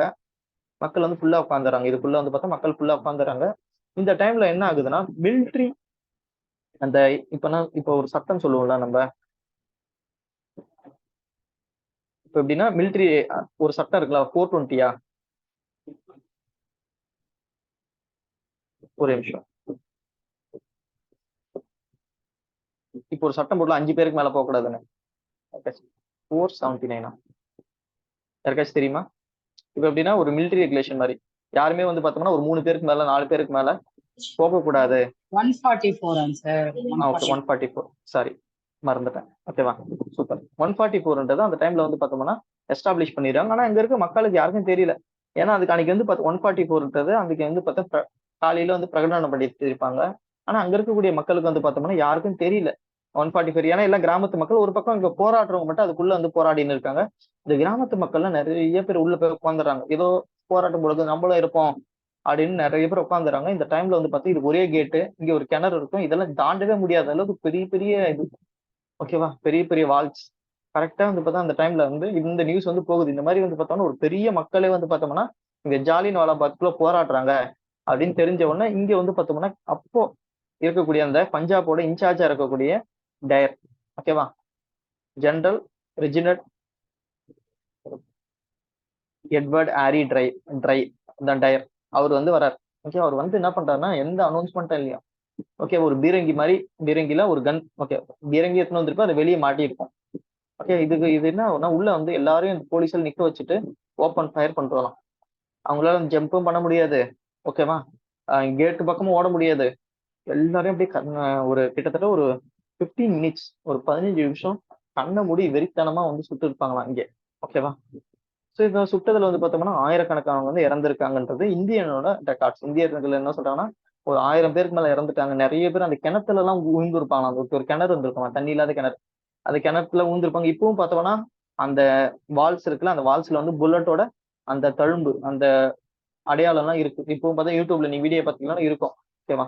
ஸோ இந்த மாதிரி வந்து பார்த்தோம்னா எல்லாரையும் வந்து இறந்துட்டு இருப்பாரு. பிரிட்டிஷ்காரன் என்ன சொல்றான்னா 379 பேர் தான் இறந்தாங்க, மத்தவங்க யாரும் இறக்கல அப்படின்னு சொல்லியிருப்பாங்க. ஆனா 1000த்துக்கு மேற்பட்டவங்க இறந்திருப்பாங்க.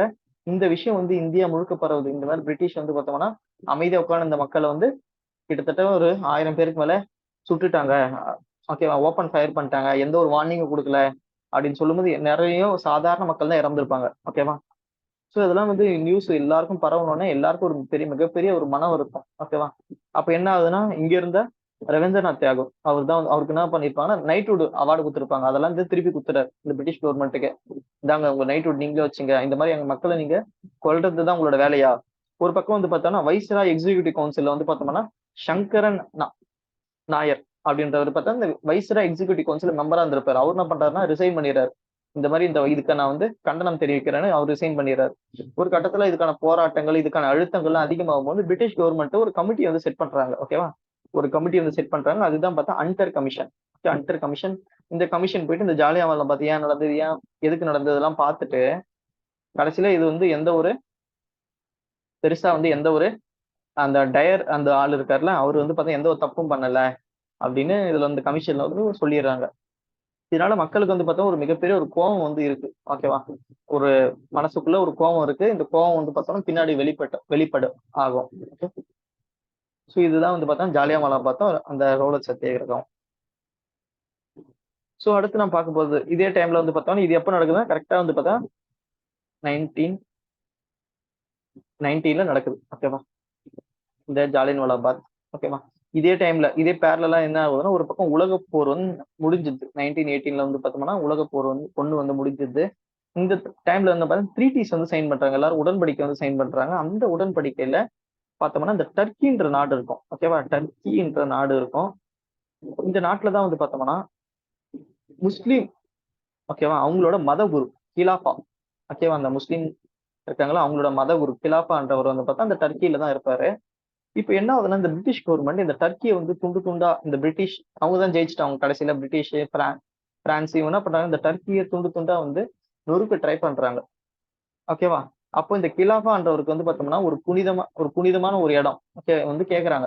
இந்த மாதிரி அந்த கிலாஃபாவை விட்டுருங்க, அந்த இடத்த வந்து பார்த்தோம்னா அவர் தான் எங்களோட மத குரு. ஓகேவா? அவருக்கான இடத்த வந்து நீங்க விடுங்கன்னும் போது பிரிட்டிஷ் கவர்மெண்ட் அதை கேட்கற மாதிரி இல்ல. சோ அதனால வந்து பார்த்தோம்னா இதை வந்து மையப்படுத்தி ஒரு போராட்டத்தை வந்து பண்றாங்க. யாருன்னா இங்க இருக்கக்கூடிய இந்தியன் முஸ்லிம்ஸ். ஓகேவா? இங்க இருக்கக்கூடிய இந்தியன் முஸ்லீம் என்ன பண்றாங்கன்னா ஒரு போராட்டத்தை வந்து ஆரம்பிக்கிறாங்க. எதுக்குன்னா டர்க்கியை வந்து பார்த்தோம்னா டர்க்கி பாருங்க, டர்க்கியில் நடக்கிற பிரச்சனைக்கு இங்க இந்தியாவில் வந்து போராடுறாங்க இங்க இருக்கக்கூடிய இந்தியன் முஸ்லிம்ஸ். ஓகேவா? டர்க்கியில இருக்கக்கூடிய அந்த எம்பரர், ஓகேவா, அந்த ராஜா அவர் தான் வந்து பார்த்தா கிலாஃபாத்னு சொல்லுவாங்க, கிலாஃபான்னு சொல்லுவாங்க. அவர் வந்து பார்த்தா முஸ்லீம் மதத்தோட குரு. அவருக்கு வந்து பார்த்தோம்னா அவரோட இடமோ அவரை வந்து பார்த்தோம்னா தொடாம இருக்கணும். அவரோட டெரிட்டரி இப்ப அவருக்குன்னு ஒரு ஏரியா இருக்கலாம், அந்த ஏரியாவை நீங்க எதுவும் பண்ணக்கூடாது அப்படின்னு பிரிட்டிஷ்க்கு வந்து சொல்ல நினைக்கிறாங்க. ஓகேவா? ஆனா பிரிட்டிஷ் வந்து கேட்கற மாதிரி இல்ல அந்த டைம்ல. அதனால என்ன ஆகுதுன்னா இங்க இருக்கக்கூடிய ஷவுகத் அலி, முகமது அலி இவங்க 2 பேர் தான் ரொம்ப ரொம்ப முக்கியம். கிலாஃபத் ஆரம்பிச்சது இவங்க 2 பேர் தான். ஓகேவா? ஷவுகத் அலி, அலி பிரதர்ஸ் சொல்லுவாங்க. ஓகேவா? இவங்களை வந்து அலி சகோதரர்கள்னு சொல்லுவாங்க. ஷவுகத் அலியும் அதுக்கடுத்து வந்து பார்த்தோம்னா முகமது அலி. அது மட்டும் இல்லாம மொலானா அபுல் கலாம் ஆசாத் அவரு, ஹக்கீம் அசீல் கான் அவரு, ஹசரத் முகானி அன்சாரி இவங்க எல்லாம் சேர்ந்து என்ன பண்றாங்கன்னா ஒரு கிலாஃபத் கமிட்டின்றத உருவாக்குறாங்க. ஒரு கமிட்டியை உருவாக்குறாங்க. அது பேர் கிலாஃபத் கமிட்டி.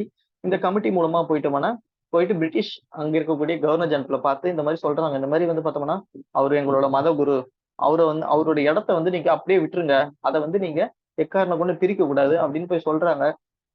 ஓகேவா? ஆனா பிரிட்டிஷ் வந்து அதை கேட்கற மாதிரி இல்ல. அதனால என்ன பண்றாங்கன்னா கிலாஃபத் மூவ்மெண்ட்ன்ற ஒரு மூவ்மெண்ட்டை ஸ்டார்ட் பண்றாங்க. ஓகே? ஒரு இயக்கத்தை ஆரம்பிச்சு மக்கள் கிட்ட வந்து பார்த்தோம்னா இந்த மாதிரி பிரிட்டிஷ் வந்து நம்மளோட மத குருவுக்கான ஒரு இடமே வந்து கொடுக்கல, அந்த பிரிட்டிஷ்க்கு நம்ம சப்போர்ட் பண்ணக்கூடாது. இவங்கெல்லாம் பார்த்தா நேஷனலிஸ்ட் தான், இவங்கெல்லாம் பார்த்தா தேசியவாதிகள், இவங்கெல்லாம் தேசியவாதிகள் தான். அதனால இங்க இருக்கக்கூடிய பிரிட்டிஷ்க்கு நம்ம சப்போர்ட்டே பண்ணக்கூடாது அப்படின்ற முடிவுக்கு வந்து வராங்க. ஓகே? ஓரளவுக்கு தேசியவாதி தான் இப்போ. இன்னும் அந்த தனிப்பட்ட நாடு இதெல்லாம் பின்னாடிதான் வரும். ஓகேவா? சரி பார்ப்போம். சோ இது வந்து பார்த்தோம்னா வருது. இந்த டைம்ல வந்து பார்த்தா காந்தின்றவர் வந்து பார்த்தா ஒரு பெரிய லீடரா தெரியும் போது எல்லாரும் போயிட்டு இந்த பிரதர்ஸ் இருக்காங்களா இவங்க எல்லாம் போய் காந்தியை போய் மீட் பண்றாங்க. மீட் பண்ணி இந்த மாதிரி நீங்க வந்து எங்களோட கிலாஃபத் மூவ்மெண்ட்டுக்கு வந்து தலைமை தாங்கணும் நீங்க வந்து இதை முன்னெடுத்து நடத்தணும். ஏன்னா காந்தி வந்து எது முன்னெடுத்து நடத்தணும்னா வெற்றி வந்து அடைவார்ன்றது எல்லாருக்கும் இந்தியர்களுக்கு ஒரு பரவலா இருக்கக்கூடிய ஒரு பேச்சு. அதனால போய் காந்தியை போய் மீட் பண்றாங்க. காந்தி வந்து யோசிக்கிறாரு, ஓகே இப்ப வந்து பார்த்தோம்னா இங்க இருக்கக்கூடிய முஸ்லீம்கள் தனியா இருக்காங்க, இந்துக்கள் தனியா இருக்காங்க. இவங்க 2 பேரும் வந்து இணைக்கிற ஒரு பாலமா இந்த கிலாஃபத் மூவ்மெண்ட் எடுத்துக்கலாம். சோ இந்த கிலாஃபத் மூவ்மெண்ட்டை அப்படியே நம்ம நான் கோஆபரேஷன் மூவ்மெண்ட்டா மாத்திடலாம் அப்படின்னு காந்தி ஒரு பிளான் பண்றாரு. ஓகேவா? சரி, முஸ்லிம்களும் இந்துக்களும் இணையத்துக்கு ஒரு சூப்பரான ஒரு டைம் இதுதான். அப்ப என்ன பண்றாரு, காந்தியும் வந்து நான் சொல்றேன், ஓகே நான் தலைமை ஏத்துக்கிறேன், நான் சொல்றதெல்லாம் நீங்களும் கேட்கணும் அப்படின்றாரு. அவங்களும் ஓகே எடுறாங்க. அதனால என்ன பண்றாங்க, காந்தி போயிட்டு அந்த கிலாஃபத் கான்பரன்ஸ் வந்து நடக்குது. எங்கன்னா டெல்லியில் நடக்குது. அதுல வந்து பார்த்தா காந்தியை வந்து பிரசிடென்ட்டா வந்து தேர்ந்தெடுக்கிறாங்க. காந்தி வந்து பார்த்தா தலைவரா தேர்ந்தெடுக்கிறாங்க. காந்தி என்ன சொன்னாலும் நீங்க வந்து நாங்க கேட்டுக்கிறோம் அப்படின்றத மாதிரி பேச்சு அங்க. ஓகேவா? சோ இந்த பக்கம் இப்படி இருக்கும்போது ஒரு பக்கம் காங்கிரஸ்ல இருக்கக்கூடிய சில பேர், காங்கிரஸ்லனா யாருன்னா முக்கியமான ஆள் யாருன்னா ஜின்னா.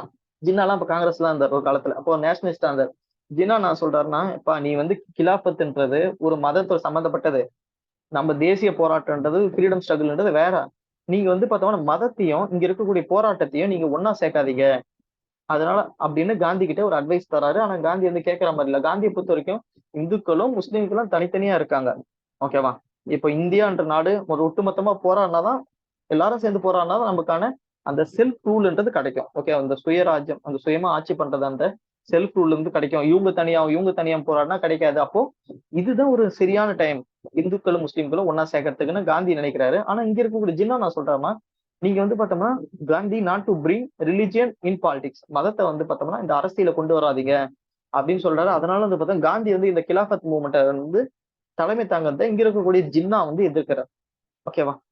சோ ஜின்னா எதிர்க்கிறார். காந்தி வந்து பார்த்தோம்னா இந்த டைம்ல வந்து இங்க இருக்கக்கூடிய பிரிட்டிஷ் கவர்மெண்ட்டுக்கு ஒரு லெட்டர் எழுதுறாரு. ஓகேவா? பிரிட்டிஷ் கவர்மெண்ட்டுக்கு ஒரு லெட்டர் எழுதுறாரு. என்ன சொல்றாருன்னா, காந்தி இங்க இருக்கக்கூடிய பிரிட்டிஷ் கவர்மெண்ட்டுக்கு ஒரு லெட்டர் எழுதுறாரு. என்ன சொல்றாருன்னா, இந்த மாதிரி வந்து பார்த்தோம்னா நீங்க எங்களுக்கு எப்போ செல்ஃப் ரூல் தருவீங்க, எப்போ செல்ஃப் ரூல் தருவீங்க, அது மட்டும் இல்லாம இங்க இருக்கக்கூடிய அந்த அந்த இந்த அந்த டர்க்கியில இருக்கக்கூடிய அந்த கிலாஃபாக்கு அவர் குறிப்பிட்ட இடத்த வந்து கொடுங்க. இது ரெண்டுத்தையும் நீங்க வந்து சீக்கிரமா எங்களுக்கு தரணும். அப்படி இல்லைன்னா நாங்க எங்களோட போராட்டத்தை ஆரம்பிப்போம். அது என்ன போராட்டம், ஒரு மிகப்பெரிய போராட்டமா இருக்கும், நான் கோஆபரேஷன் மூவ்மெண்ட் அப்படின்னு ஒரு டைம், ஒரு மாசம் டைம் தரார்.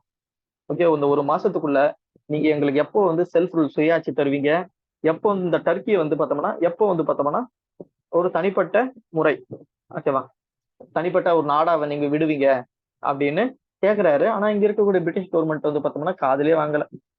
ஓகேவா? காதுலயே வாங்கல. அதனால காந்திக்கு எல்லாருக்கும் வந்து பார்த்தோம்னா சரி, நம்ம ஒத்துழையாமை இயக்கத்தை ஆரம்பிச்சிட வேண்டியதான். காந்தி காந்தி ரெடி ஆயிட்டார். ஓகேவா? வைஸ்ராய்க்கு தான் எழுதியிருப்பார் லெட்டர். ஆனா காந்தி வைஸ்ராய்க்கு எழுதியிருப்பாரு. காந்தி வந்து வெயிட் பண்ணியிருப்பாரு. கரெக்டா வந்து பார்த்தோம்னா ஒரு மாசம் வெயிட் பண்ணிருப்பாரு. பிப்ரவரி மாசம் எழுதிருப்பாரு. மே மாசம் ஐடியா பண்ணிட்டாரு, ஓகே நம்ம ஆரம்பிச்சிருவோம்ட்டு. ஒரு ஸ்பெஷல் செஷன் வந்து நடக்குது. ஓகேவா? 1920 என்ன ஆகுதுன்னா, 1920 ஒரு சிறப்பு செஷன் வந்து நடக்குது. எங்கன்னா கல்கத்தா நடக்குது. அப்ப என்ன சொல்றேன்னா, காந்தி நீங்க என்ன பண்ணாலும் காங்கிரஸ் உங்க பின்னாடி துணை நிற்கும், நீங்க என்னன்னாலும் ஸ்டார்ட் பண்ணுங்க அப்படின்னு சொல்றாரு. காந்தி என்ன சொல்றாருன்னா, நான் வந்து பார்த்தோம்னா நான் கோஆபரேஷன் மூவ்மெண்ட் ஆரம்பிக்க போறேன் அப்படின்னு காந்தி சொல்றாரு. ஓகேவா? அப்போ அந்த மீட்டிங்ல இருந்த சிஆர் தான் சொல்றாரு, இதெல்லாம் வந்து வேணாம், நான் கோஆபரேஷன் மூவ்மெண்ட்லாம் வேணாம், இதெல்லாம் வந்து பார்த்தோம்னா வேணான்னு இவர் ஆப்போசிட் பண்றாரு. ஓகேவா? சிஆர் தாஸ் இவர்னா ஆப்போசிட் பண்றாரு. ஓகே, சிஆர் தாஸ் ஆப்போசிட் பண்றாரு. ஆனா காந்தி வந்து பார்த்தோம்னா முடிவுல உறுதியா இருக்காங்க. நிறைய காங்கிரஸ் மென்ஸ் எல்லாமே ரெடியா இருக்காங்க. இந்த டைம்ல முஸ்லிம்கள், இந்தியன் முஸ்லிம்கள் கூட ஃபுல் சப்போர்ட் வந்து பண்றாங்க. இருக்கக்கூடிய இந்தியன் முஸ்லிம்கள் எல்லாரும் வந்து பார்த்தா காந்திக்கு சப்போர்ட் பண்ணாங்க. ஏன்னா அவர் வந்து கிலாஃபத் மூவ்மெண்ட்ல ஒரு தலைவரா இருக்காரு. அந்த தலைமையிலேயே வந்து பார்த்தா இந்த நான் கோஆபரேஷன் மூவ்மெண்ட்டை ஸ்டார்ட் பண்றாங்க. ஓகேவா? சரி, இப்ப என்ன ஆகுது? ஓகேவா? இப்ப வந்து பார்த்தோம்னா டிசம்பர் மாசம் 1920 வழக்கம் போல காங்கிரஸோட செஷன்ஸ் நடக்குது. இந்த செஷன் தான் தமிழ்நாடை சேர்ந்த முதல் தமிழர் வந்து பார்த்தோம்னா காங்கிரஸோட தலைவரா இருப்பார். ஓகேவா? யாரா இருக்குன்றத நீங்க சர்ச் பண்ணி பார்த்தோம் கூகுள்ல. சோ இதுதான் தமிழ்நாட்டோட முதல் காங்கிரஸ்ல தலைவரா இருந்திருப்பார். அவரோட தலைமையில இருக்கும்போது இந்த நான் கோஆபரேஷன் அக்ரிமெண்ட் வந்து அந்த ரெசல்யூஷன், அந்த தீர்மானம் வந்து போடுறாங்க. சிஆர் தாஸ் ஒரு காலத்துல எதிர்த்த சிஆர் தாஸ் என்ன பண்றாருன்னா, காந்தியோட கொள்கைகள் இதெல்லாம் பார்த்து அந்த 3 மாசத்துக்குள்ள அவரே வந்து மனம் தெரிஞ்சு என்ன பண்றாரு, சப்போர்ட் பண்றாராம். ஓகேவா? காந்தி நீங்க பண்றது கரெக்ட் தான், இந்த டைம்ல நம்ம பண்ணி ஆகணும். ஒரு பக்கம் பாருங்க விலைவாசி எல்லாம் ஏறுது, மக்கள் எல்லாம் வந்து இந்த ஜாலியன்வாலா பாக்ல இப்படி சுட்டு இருக்காங்க. ஒரு பக்கம் பார்த்தா இந்த முஸ்லீம் அங்க இருக்கக்கூடிய இந்த முஸ்லீம் மக்கள் கேட்கக்கூடிய அந்த டர்க்கியை வந்து கொடுக்க மாட்டேன்றாங்க, அதனால நம்ம எல்லாம் சேர்ந்து நான் கோஆபரேஷன் மூவ்மெண்ட் ஆரம்பிக்கலாம் அப்படின்னு பிக்ஸ் பண்றாங்க. ஓகேவா? ஓகே, அதுக்கு வந்து பார்த்தோம்னா சப்போர்ட் பண்றாங்க. ஓகேவா? டிராஃப்ட் வந்து ரெடி பண்றாங்க என்னென்னலாம் பண்ணலான்னு. ஓகே, ஸோ இந்த டைம் இதுக்கு முன்னாடியே வந்து பார்த்தோம்னா நான் கோஆபரேஷன் மூவ்மெண்ட் அபிஷியலா வந்து ஆரம்பிச்சது எப்படின்னா ஆகஸ்ட் 1 என்ன ஆயிருக்குன்னு வச்சுங்க, இந்த மூவ்மெண்ட் ஆகஸ்ட் 1 தான் ஆரம்பிக்கணும்னு பிளான் பண்ணியிருப்பாங்க. ஓகேவா? ஆனா கொஞ்சம் தள்ளி போயிருக்கும். அது ஏன் தள்ளி போச்சுன்றது சொல்றேன். ஓகே, இதுக்கு முன்னாடியே வந்து பார்த்தோம்னா இந்த செஷன்லயே, இந்த ஸ்பெஷல் செஷன்லயே ஆகஸ்ட் 1 இந்த மூவ்மெண்ட் ஆரம்பிக்கலாம். அந்த செப்டம்பர் மாசம் அதுக்கு முன்னாடியே வந்து பார்த்தா ஆகஸ்ட் மாசம், சாரி, இதுக்கு முன்னாடியே வந்து பார்த்தோம்னா ஆகஸ்ட் 1 தான் இந்த மூவ்மெண்ட் ஆரம்பிக்கணும் அப்படின்னு ஒரு பிளான் பண்ணியிருப்பாங்க. என்ன இருக்குன்னா கரெக்டா ஆகஸ்ட் 1 அன்னைக்கு என்ன இருக்குன்னா, முக்கியமான இந்தியாவோட லீடர் யாருக்குன்னா திலகர் வந்து பார்த்தோம்னா இறந்துட்டு இருக்காரு. ஓகேவா? அதனால என்ன ஆயிருக்குன்னா அந்த நான் கோஆபரேஷன் மூவ்மெண்ட் கொஞ்சம் தள்ளி போட்டிருப்பாங்க. ஓகேவா? சோ ஆகஸ்ட் 1 ஆரம்பிக்கணும்னு ஒரு பிளான் பண்ணியிருப்பாங்க. ஆனா என்ன இருக்குன்னா திலகர் வந்து பார்த்தோம்னா பாலகங்காதர் திலகர் வந்து பார்த்தோம்னா ஆகஸ்ட் 1 அன்னைக்கு இறந்துட்டு இருப்பார். ஓகேவா? சோ அதனால என்ன ஆச்சுன்னா இந்த போராட்டம்ன்றது கொஞ்சம் தள்ளி போட்டு அதுக்கடுத்து ஆரம்பிச்சிருப்பாங்க. ஓகே, ஆனா அபிஷியலா எப்ப ஆரம்பிச்சான்னு கேட்டாங்கன்னா ஆகஸ்ட் 1 ஞாபகம் வச்சுங்க. ஓகே, அப்ப இது ஒரு பக்கம் வந்து பார்த்தோம்னா இந்த போராட்டம் எல்லா பக்கமும் வந்து பரவுது. ஓகேவா? அப்ப என்ன ஆகுதுன்னா காந்தி என்ன சொல்றாருன்னா, இந்த போராட்டம் வந்து ஒரு வருஷம், இந்த இந்த போராட்டம் வந்து நீடிச்சா ஒரே வருஷத்துக்குள்ள நமக்கான செல்ஃப் ரூல்ன்றதை நான் வாங்கிட முடியும் அப்படின்றத ஒரு ப்ராமிஸ் வந்து பண்றாரு. ஒரே வருஷம் என் கூட அமைதியா போராடுங்க, போராடு எப்படின்னா இந்த போராட்டத்தை நடத்தினா ஒரு வருஷத்துக்குள்ள நமக்கான செல்ஃப் ரூல், நமக்கான சுய ஆட்சின்றதை நம்மளே வந்து ரூல் பண்ணக்கூடிய அந்த கெப்பாசிட்டின்றது நமக்கு நம்ம வாங்கிடலாம், அந்த டொமினியன் ஸ்டேட்டஸ்ன்றது நம்ம வாங்க முடியும் அப்படின்னு சொல்றாரு. இதுல என்னதான் பண்றாங்க இந்த நான் கோஆபரேஷன் மூவ்மெண்ட்ல பார்த்தோம்னா ஒத்துழைமை. இப்ப நான் எதுவுமே உங்க கூட ஒத்துக்க மாட்டேன். ஃபார் எக்ஸாம்பிள் பிரிட்டிஷ் கவர்மெண்ட்டை கூட நான் உங்க ஸ்கூலுக்கு வர மாட்டேன், உங்க காலேஜ் போக மாட்டேன், உன்னோட டைட்டில்ஸ் வாங்க மாட்டேன், கவர்மெண்ட்ல வேலை பார்க்க மாட்டேன், உன்னோட பொருட்கள் எதுவுமே நான் வந்து யூஸ் பண்ண மாட்டேன் அப்படின்னு இங்க இருக்கக்கூடிய எதுவுமே, ஃபார் எக்ஸாம்பிள் இது வந்து பார்த்தோம்னா சுதேசி மூவ்மெண்ட் மாதிரி தான். ஓகேவா? எல்லாமே சேர்ந்து ஸ்கூலு காலேஜ் எல்லாத்தையும் பைகாட் பண்றாங்க. ஓகே, இந்த டைம்ல வந்து பார்த்தா லிக்கர் ஷாப், ஓகே, நிறைய அந்த அந்நிய அந்நிய பானங்கள்லாம் இருக்கும். இந்த பானம் இந்த கடைகள்லாம் வந்து பார்த்தோம்னா அதுக்கு முன்னாடி வந்து மக்கள் எல்லாம் உட்காடுறாங்க. ஓகேவா?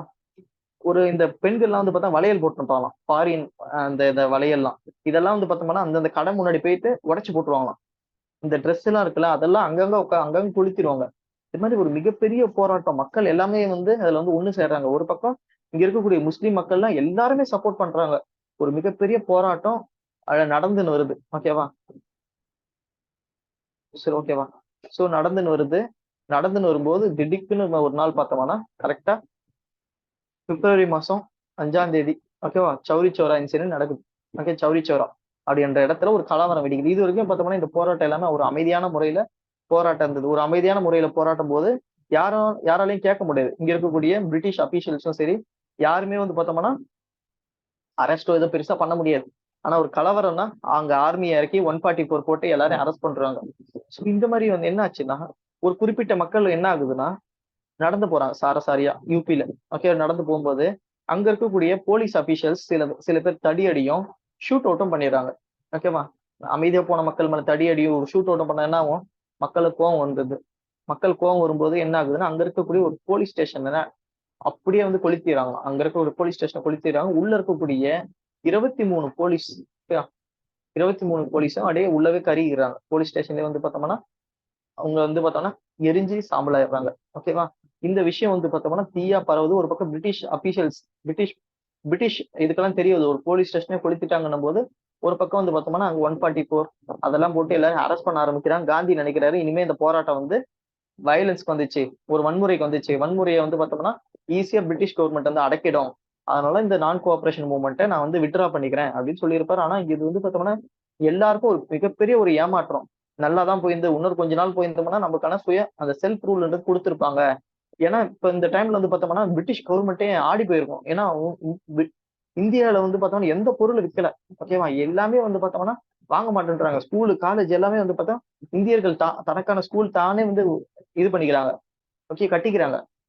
ஓகே, அந்த மாதிரி ஒரு இது இருக்கும்போது கரெக்டா சௌரி சௌரா இன்சிடென்ட் நடந்து இந்த மூவ்மெண்ட்டே வந்து பார்த்தோம்னா வித்ட்ரா பண்ணிடுறாரு. கரெக்டா வந்து பார்த்தோம்னா பிப்ரவரி 12ஆம் தேதி 1922 என்ன ஆகுதுன்னா காங்கிரஸ்ல வந்து பார்த்தோம்னா படோலியில வந்து நடக்குது. ஓகே, படோலி அந்த ஊர்ல நடக்கும்போது நான் கோஆபரேஷன் மூவ்மெண்ட் வந்து கால்ட் ஆஃப் பண்ணிடுறாரு.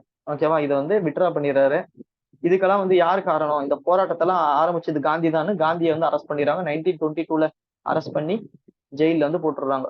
ஓகேவா. சோ காந்தி வந்து பார்த்தா 1922 அரெஸ்ட் பண்ணிடுறாங்க. முக்கியமான லீடர்ஸ்லாம் அங்கங்க அரெஸ்ட் பண்ணிடுறாங்க. இப்போ இந்தியாவே பார்த்தோம்னா ஒரு அமைதியா இருக்கு. எந்த ஒரு லீடரும் இல்ல, எல்லாரும் ஜெயில இருக்காங்க. ஓகேங்களா.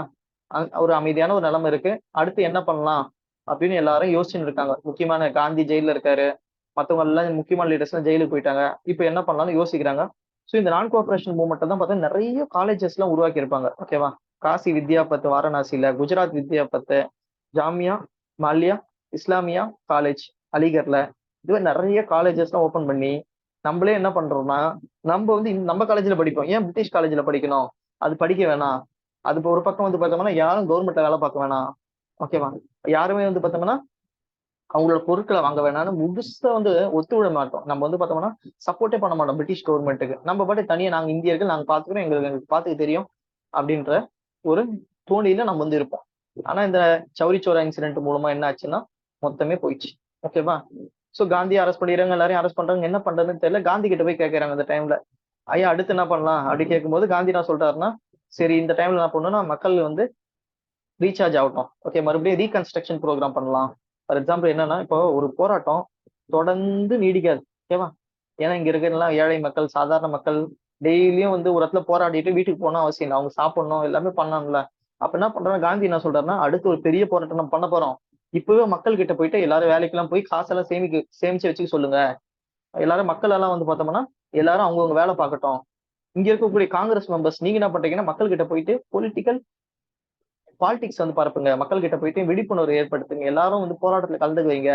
இதுதான் உங்களோட வேலை. போயிட்டு எல்லா கிராமங்களையும் போய் நீங்க ஒர்க் பண்ணுங்க அப்படின்னு காங்கிரஸ்ல இருக்கக்கூடிய எல்லாருக்கும் வந்து கட்டளை வந்து வருது. எல்லாரும் போயிட்டு ஒவ்வொரு கிராமங்கள் வழி எல்லா கிராமங்களுக்கும் போயிட்டு இந்த விழிப்புணர்வு எல்லாம் வந்து ஏற்படுத்துறாங்க. அடுத்து வர போராட்டத்துல எல்லாரும் கலந்து வைக்கணும்ன்றதுக்காக எல்லாரும் அங்க போறாங்க. இந்த டைம்ல சில லீடர்ஸ் இருக்காங்க. ஓகேவா. இவங்க தான் என்ன நினைக்கிறாங்கன்னா இந்த டைம்ல, இப்ப என்ன ஆகுதுன்னா 1919 அப்படி இல்ல ஒரு சட்டம் வந்தது, கவர்மெண்ட் ஆஃப் இந்தியா 1919. நம்ம ஆல்ரெடி பார்த்தோம். இந்த மாதிரி ஒரு சட்டம் வந்து கொடுத்திருப்பாங்க இந்த மொன்டகோ ஸ்டேட்மெண்ட் படி. இந்த சட்டத்துல வந்து எலெக்ஷன்ன்றது அறிவிச்சாங்க. ஓகேவா. எலெக்ஷன் அறிவிச்சாங்க, எலெக்ஷன் வந்து நடந்தது. இதுல என்ன ஆச்சுன்னா காங்கிரஸ் வந்து பார்த்தோம்னா 1920 எலெக்ஷன்ல கலந்துக்கல. ஓகேவா. 1920 எலெக்ஷன்ல காங்கிரஸ் கலந்துக்கல. ஓகே. தமிழ்நாட்டுல என்ன இருக்கும், ஜஸ்டிஸ் பார்ட்டில கலந்துக்குன்னு ஜெயிச்சிருப்பாங்க. ஓகேவா. ஆப்போசிட் இல்லாம சுயேட்சைக்கு எதிரில ஜஸ்டிஸ் பார்ட்டி ஜெயிச்சிருக்குமா அந்த டைம்ல. ஓகேவா. காங்கிரஸ் எலெக்ஷன் கலந்துக்கல. ஓகேவா. இங்க இருக்கக்கூடிய ரெண்டு லீடர்ஸ் யாருன்னா சிஆர் தாஸ், மோத்திலால் நேரு. மோத்திலால் நேருன்னா ஜவஹர்லால் நேருவோட அப்பா, அவரும் சிஆர் தாஸ். இவங்க ரெண்டு பேர் என்ன பண்றாங்கன்னா, இவங்க ரெண்டு பேர் என்ன பேசுறாங்கன்னா, காங்கிரஸ்ல இருக்கக்கூடிய முக்கியமான தலைவர்கிட்ட போய் பேசுறாங்க எல்லாரும் போய். ஏன்னா காந்தி ஜெயில இருக்காரு. இந்த முக்கியமான லீடர்ஸ் கிட்ட பேசுறாங்க. இந்த மாதிரி வந்து பார்த்தோம்னா இப்ப நம்ம எலெக்ஷன்ல நிக்கலாம். எலெக்ஷன்ல நின்று இங்க இருக்கக்கூடிய பிரிட்டிஷ் கவர்மெண்ட்டை சட்டசபையில போய் எதிர்க்கலாம், சட்டசபையில போய் நம்ம போராடலாம், சட்டசபையில போய் பேசலாம் அப்படின்னு இவங்க போய் சொல்றாங்க. யாருன்னா இந்த சிஆர் தாஸும் மோத்திலால் நேருவும் போய் சொல்றாங்க, நம்ம எலெக்ஷன்ல நிக்கலாம், அதுதான் வந்து சரியான முறைன்றாங்க. ஆனா காங்கிரஸ்ல இருக்க நிறைய பேர் என்ன சொல்றாங்கன்னா, இப்ப எலெக்ஷன்ல நிக்க கூடாது. எலெக்ஷன் நின்னா நீங்க நாளைக்கு எம்பியா மாறுவீங்க, உங்ககிட்ட பவர் இருக்கும், பவர் இருந்தா நீங்க கரப்ஷன் பண்ணுவீங்க, இல்ல நீங்க பிரிட்டிஷ்க்கு ஆதரவா செயல்படக்கூடிய நிலைமை கூட வரும். அதனால எலெக்ஷன் நிக்க வேணாம்னு சில இதே சொல்றாங்க. யாரெல்லாம் எலெக்ஷன்ல நிக்க வேணாம்னு சொல்றாங்க பார்த்தோன்னு வச்சுங்க, ராஜேந்திர பிரசாத், சர்தார் வல்லபாய் பட்டேல், அன்சாரி, ராஜகோபால் ஆச்சாரியார், இவங்கெல்லாம் வந்து நீங்க எலெக்ஷன்ல நிக்க வேணாம் அப்படின்னு சொல்றாங்க. இப்போ வந்து பார்த்தோம்னா யாரு வந்து காங்கிரஸோட தலைவரா இருப்பாங்க, இந்த காங்கிரஸ் இந்த அமைப்போட தலைவரா யாரு இருந்தாலும் சிஆர் தாஸ் இருந்தாரு. சிஆர் தாஸ் உடனே என்ன பண்ணிருப்பாருன்னா, சரி நான் வந்து என்னோட பதவி வந்து நான் ரிசைன் பண்ணிடுறேன். அப்போ வந்து காங்கிரஸோட தலைவர் யாருன்னா சிஆர் தாஸ். 1922 கயா செஷன் இருக்கும். சிஆர் தாஸ் தலைவரா இருப்பாரு, கயா செஷன். ஓகேவா. நான் வந்து என்னோட பதவியை வந்து ரிசைன் பண்ணிட்டு நான் போறேன்ட்டு இவரும் அந்த மோத்திலால் நேரு இருக்கல, நேரு ஜவஹர்லால் நேரு அப்பா, இவங்க ரெண்டு பேரும் ஒரு கட்சி வந்து ஆரம்பிக்கிறாங்க. அது என்னன்னா சுராஜ் பார்ட்டி. ஆகஸ்ட் மாசம் 1 ஆகஸ்ட் 1 1923. இவங்களோட வேலை என்னன்னா, நாங்க கட்சி அமைச்சு எலெக்ஷன்ல நின்று ஜெயிச்சு உள்ள போயிட்டு இந்த பிரிட்டிஷ் கவர்மெண்ட்டை பத்தி பேசுவோம். பிரிட்டிஷ் கவர்மெண்ட் இந்த மாதிரி ஒரு மோசமான ஒரு ஆட்சி தருதுன்றது அவங்க உள்ள போய் பேசுவோம். அவங்க என்னென்ன சட்டம்லாம் எடுத்துன்னு வராங்களோ அந்த சட்டத்தெல்லாம் எதிர்ப்போம் அப்படின்னு இவங்க ஒரு விதமான ஒரு போராட்டத்தை கையில் எடுக்கிறாங்க. இதை போய் காந்தி கிட்ட போய் சொல்றாங்க. காந்தி என்ன சொல்றாரு, பரவாயில்ல அவங்க போராடட்டும். இந்த இந்த சுராஜ் கட்சி இருக்குல்ல, சுராஜ் கட்சி இது வந்து பார்த்தா காங்கிரஸ்குள்ள இருக்கக்கூடிய ஒரு கட்சி தான். இது தனிப்பட்ட கட்சி இல்ல, காங்கிரஸ்ல இருக்கக்கூடிய ஒரு கட்சி தான்றதை காந்தி வந்து சொல்லுவாரு. ஸோ அதனால வந்து பார்த்தோம்னா இவங்க ஒரு பக்கம் எலெக்ஷன்ல நின்று போராட ஆரம்பிப்பாங்க, அங்க போய் பேசுறது. ஓகேங்களா? நிறைய சட்டங்கள்லாம் வந்து எதிர்த்து இருப்பாங்களா அந்த டைம்ல. ஓகேவா? முக்கியமான ஒரு 2 சட்டங்கள் பார்த்தோன்னு வச்சுங்க. ஓகே, முக்கியமான 2 சட்டங்கள் பார்த்தா பப்ளிக் சேஃப்டி பில்லுன்ற ஒரு பில் வந்து பாஸ் ஆயிருக்கும். அதை எதிர்த்திருப்பாங்க. நிறைய பார்லிமெண்ட்ல வந்து போய் கொஷின்ஸ் எல்லாம் கேட்டிருப்பாங்க. கேட்டு அவங்களோட எதிர்ப்பை வந்து தெரிவிச்சாங்க. நிறைய பேர் என்ன பண்ணிருப்பாங்கன்னா தன்னோட வீர வசனங்கள்லாம் நாங்க இந்தியாவோட வரலாறை பத்தியும் பிரிட்டிஷர்ஸோட எக்கனாமிக் கொள்கையை பத்தியும் அந்த பார்லிமெண்ட்ல போய் பதிவு பண்ணாங்க. ஓகேவா? இதுதான் வந்து பார்த்தோம்னா இந்த சுராஜ் பார்ட்டியோட வரலாறு. ஸோ எலெக்ஷன் நின்னாங்க. ஒரு பக்கம் வந்து பார்த்தோம்னா எது காரணம் யாருமே இல்லை, ஓப்லெஸ்ஸா இருந்தாங்க அந்த டைம்ல. அடுத்து என்ன பண்றதுன்னு தெரியலன்னு போது சரி நம்ம கட்சியில போய் ஏதாச்சும் ஒண்ணு பண்ணுவோம் அப்படின்னு ஒரு 2 பேர் கிளம்பி அதுல நிறைய பேர் போய் ஜாயின் பண்றாங்க. ஃபார் எக்ஸாம்பிள் தமிழ்நாடை சார்ந்தவர் பார்த்தோம்னா சீனிவாச ஐயங்கார், அவர் தான் வந்து பார்த்தோம்னா சுராஜ் பார்ட்டி அது மெட்ராஸ்ல ஆரம்பிச்சிருப்பாரு. NC கேல்கர் அவரு. ஓகேவா? இவங்க அது மட்டும் இல்லாம இந்த சுராஜ் பார்ட்டியோட தலைவர் யார் இருந்தப்ப CR தாஸும், இதோட செக்ரட்டரி யார் இருந்தப்ப மோதிலால் நேரு. ஓகேவா? அவரும் தலைவரா இருந்திருப்பேன். இவங்களும் காங்கிரஸ் மெம்பர்ஸ் தான். ஆனாலும் ஒரு தனிப்பட்ட கட்சி ஆரம்பிச்சு போய் பேசுறாங்க. ஓகேவா? சரி, ஓகே. அடுத்து முக்கியமா வந்து பார்த்தோம்னா இதுல வந்து பார்த்தோம்னா இவங்க எலெக்ஷன்ல நின்று ஜெயிச்சு போயிருப்பாங்க. அப்போ வந்து பார்த்தோம்னா ஸ்பீக்கர் ஆயிருப்பாரு, இந்தியாவோட முதல் ஸ்பீக்கர். ஓகேவா? ஒரு இந்தியர் ஸ்பீக்கர் ஆயிருப்பாரு, விட்டல் பாய் பட்டேல். நான் வச்சுங்க, விட்டல் பாய் பட்டேல். அவர் தான் வந்து பார்த்தோம்னா இந்த சுராஜ் பார்ட்டியில வந்து எலெக்ஷன் நின்று ஜெயிச்சு அந்த மேல இருக்கக்கூடிய அந்த மேலவை இருக்குல்ல, அந்த அவையில வந்து ஸ்பீக்கரா மாறி இருப்பார். ஓகேவா? ஸ்பீக்கரா மாறி இருப்பார். இதான் ஃபர்ஸ்ட் ஸ்பீக்கர் விட்டல் பாய் பட்டேல். நான் வச்சுங்க, இவங்க நிறைய வீரவசனம் நிறைய பில்லுகள்லாம் ஆப்போசிட் பண்ணியிருப்பாங்க. அதுக்கு மேல அவங்களால எதுவும் பண்ணிருக்க முடியாது. இப்ப தமிழ்நாடை பொறுத்த வரைக்கும் 1926 வந்து பார்த்தோம்னா இந்த சுராஜ் பார்ட்டி ஒரு பெரும்பான்மையான சீட் வந்து ஜெயிச்சிருப்பாங்க.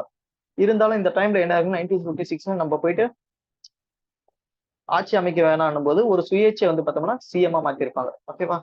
வெளியே இருந்து சப்போர்ட் பண்ணிருப்பாங்க ஒரு சுயேட்சைக்கு. சுப்பிரமணியன். ஓகேவா? சுப்ராயனா. ஓகே, சுப்ராயன். அவர் தான் CM மாறி இருப்பாரு. ஓகேவா? ஸோ இதுதான் வந்து சுராஜ் பார்ட்டியோட அச்சீவ்மெண்ட் எல்லாமே. ஸோ அடுத்து நம்ம எது பார்க்க போறோம், சைமன் கமிஷன். நாளைக்கு வந்து சைமன் கமிஷன். ஸோ நாளைக்கு சைமன் கமிஷன் பார்ப்போம், சைமனோட கமிஷன். அதுக்கடுத்து நேரு ரிப்போர்ட். அதுக்கடுத்து லாகூர் session, civil disobedience movement. Okay, civil disobedience movement, சட்ட மறுப்பு இயக்கம். இதெல்லாம் நாளைக்கு நம்ம பார்த்துருவோம். ஏதாச்சும் உங்களுக்கு டவுட் இருந்தா கேளுங்க. கொஞ்சம் நம்ம டீட்டெயிலா தான் போயிருக்கோம். ஓகேவா? இது எல்லாமே கவர் ஆயிருக்கும்.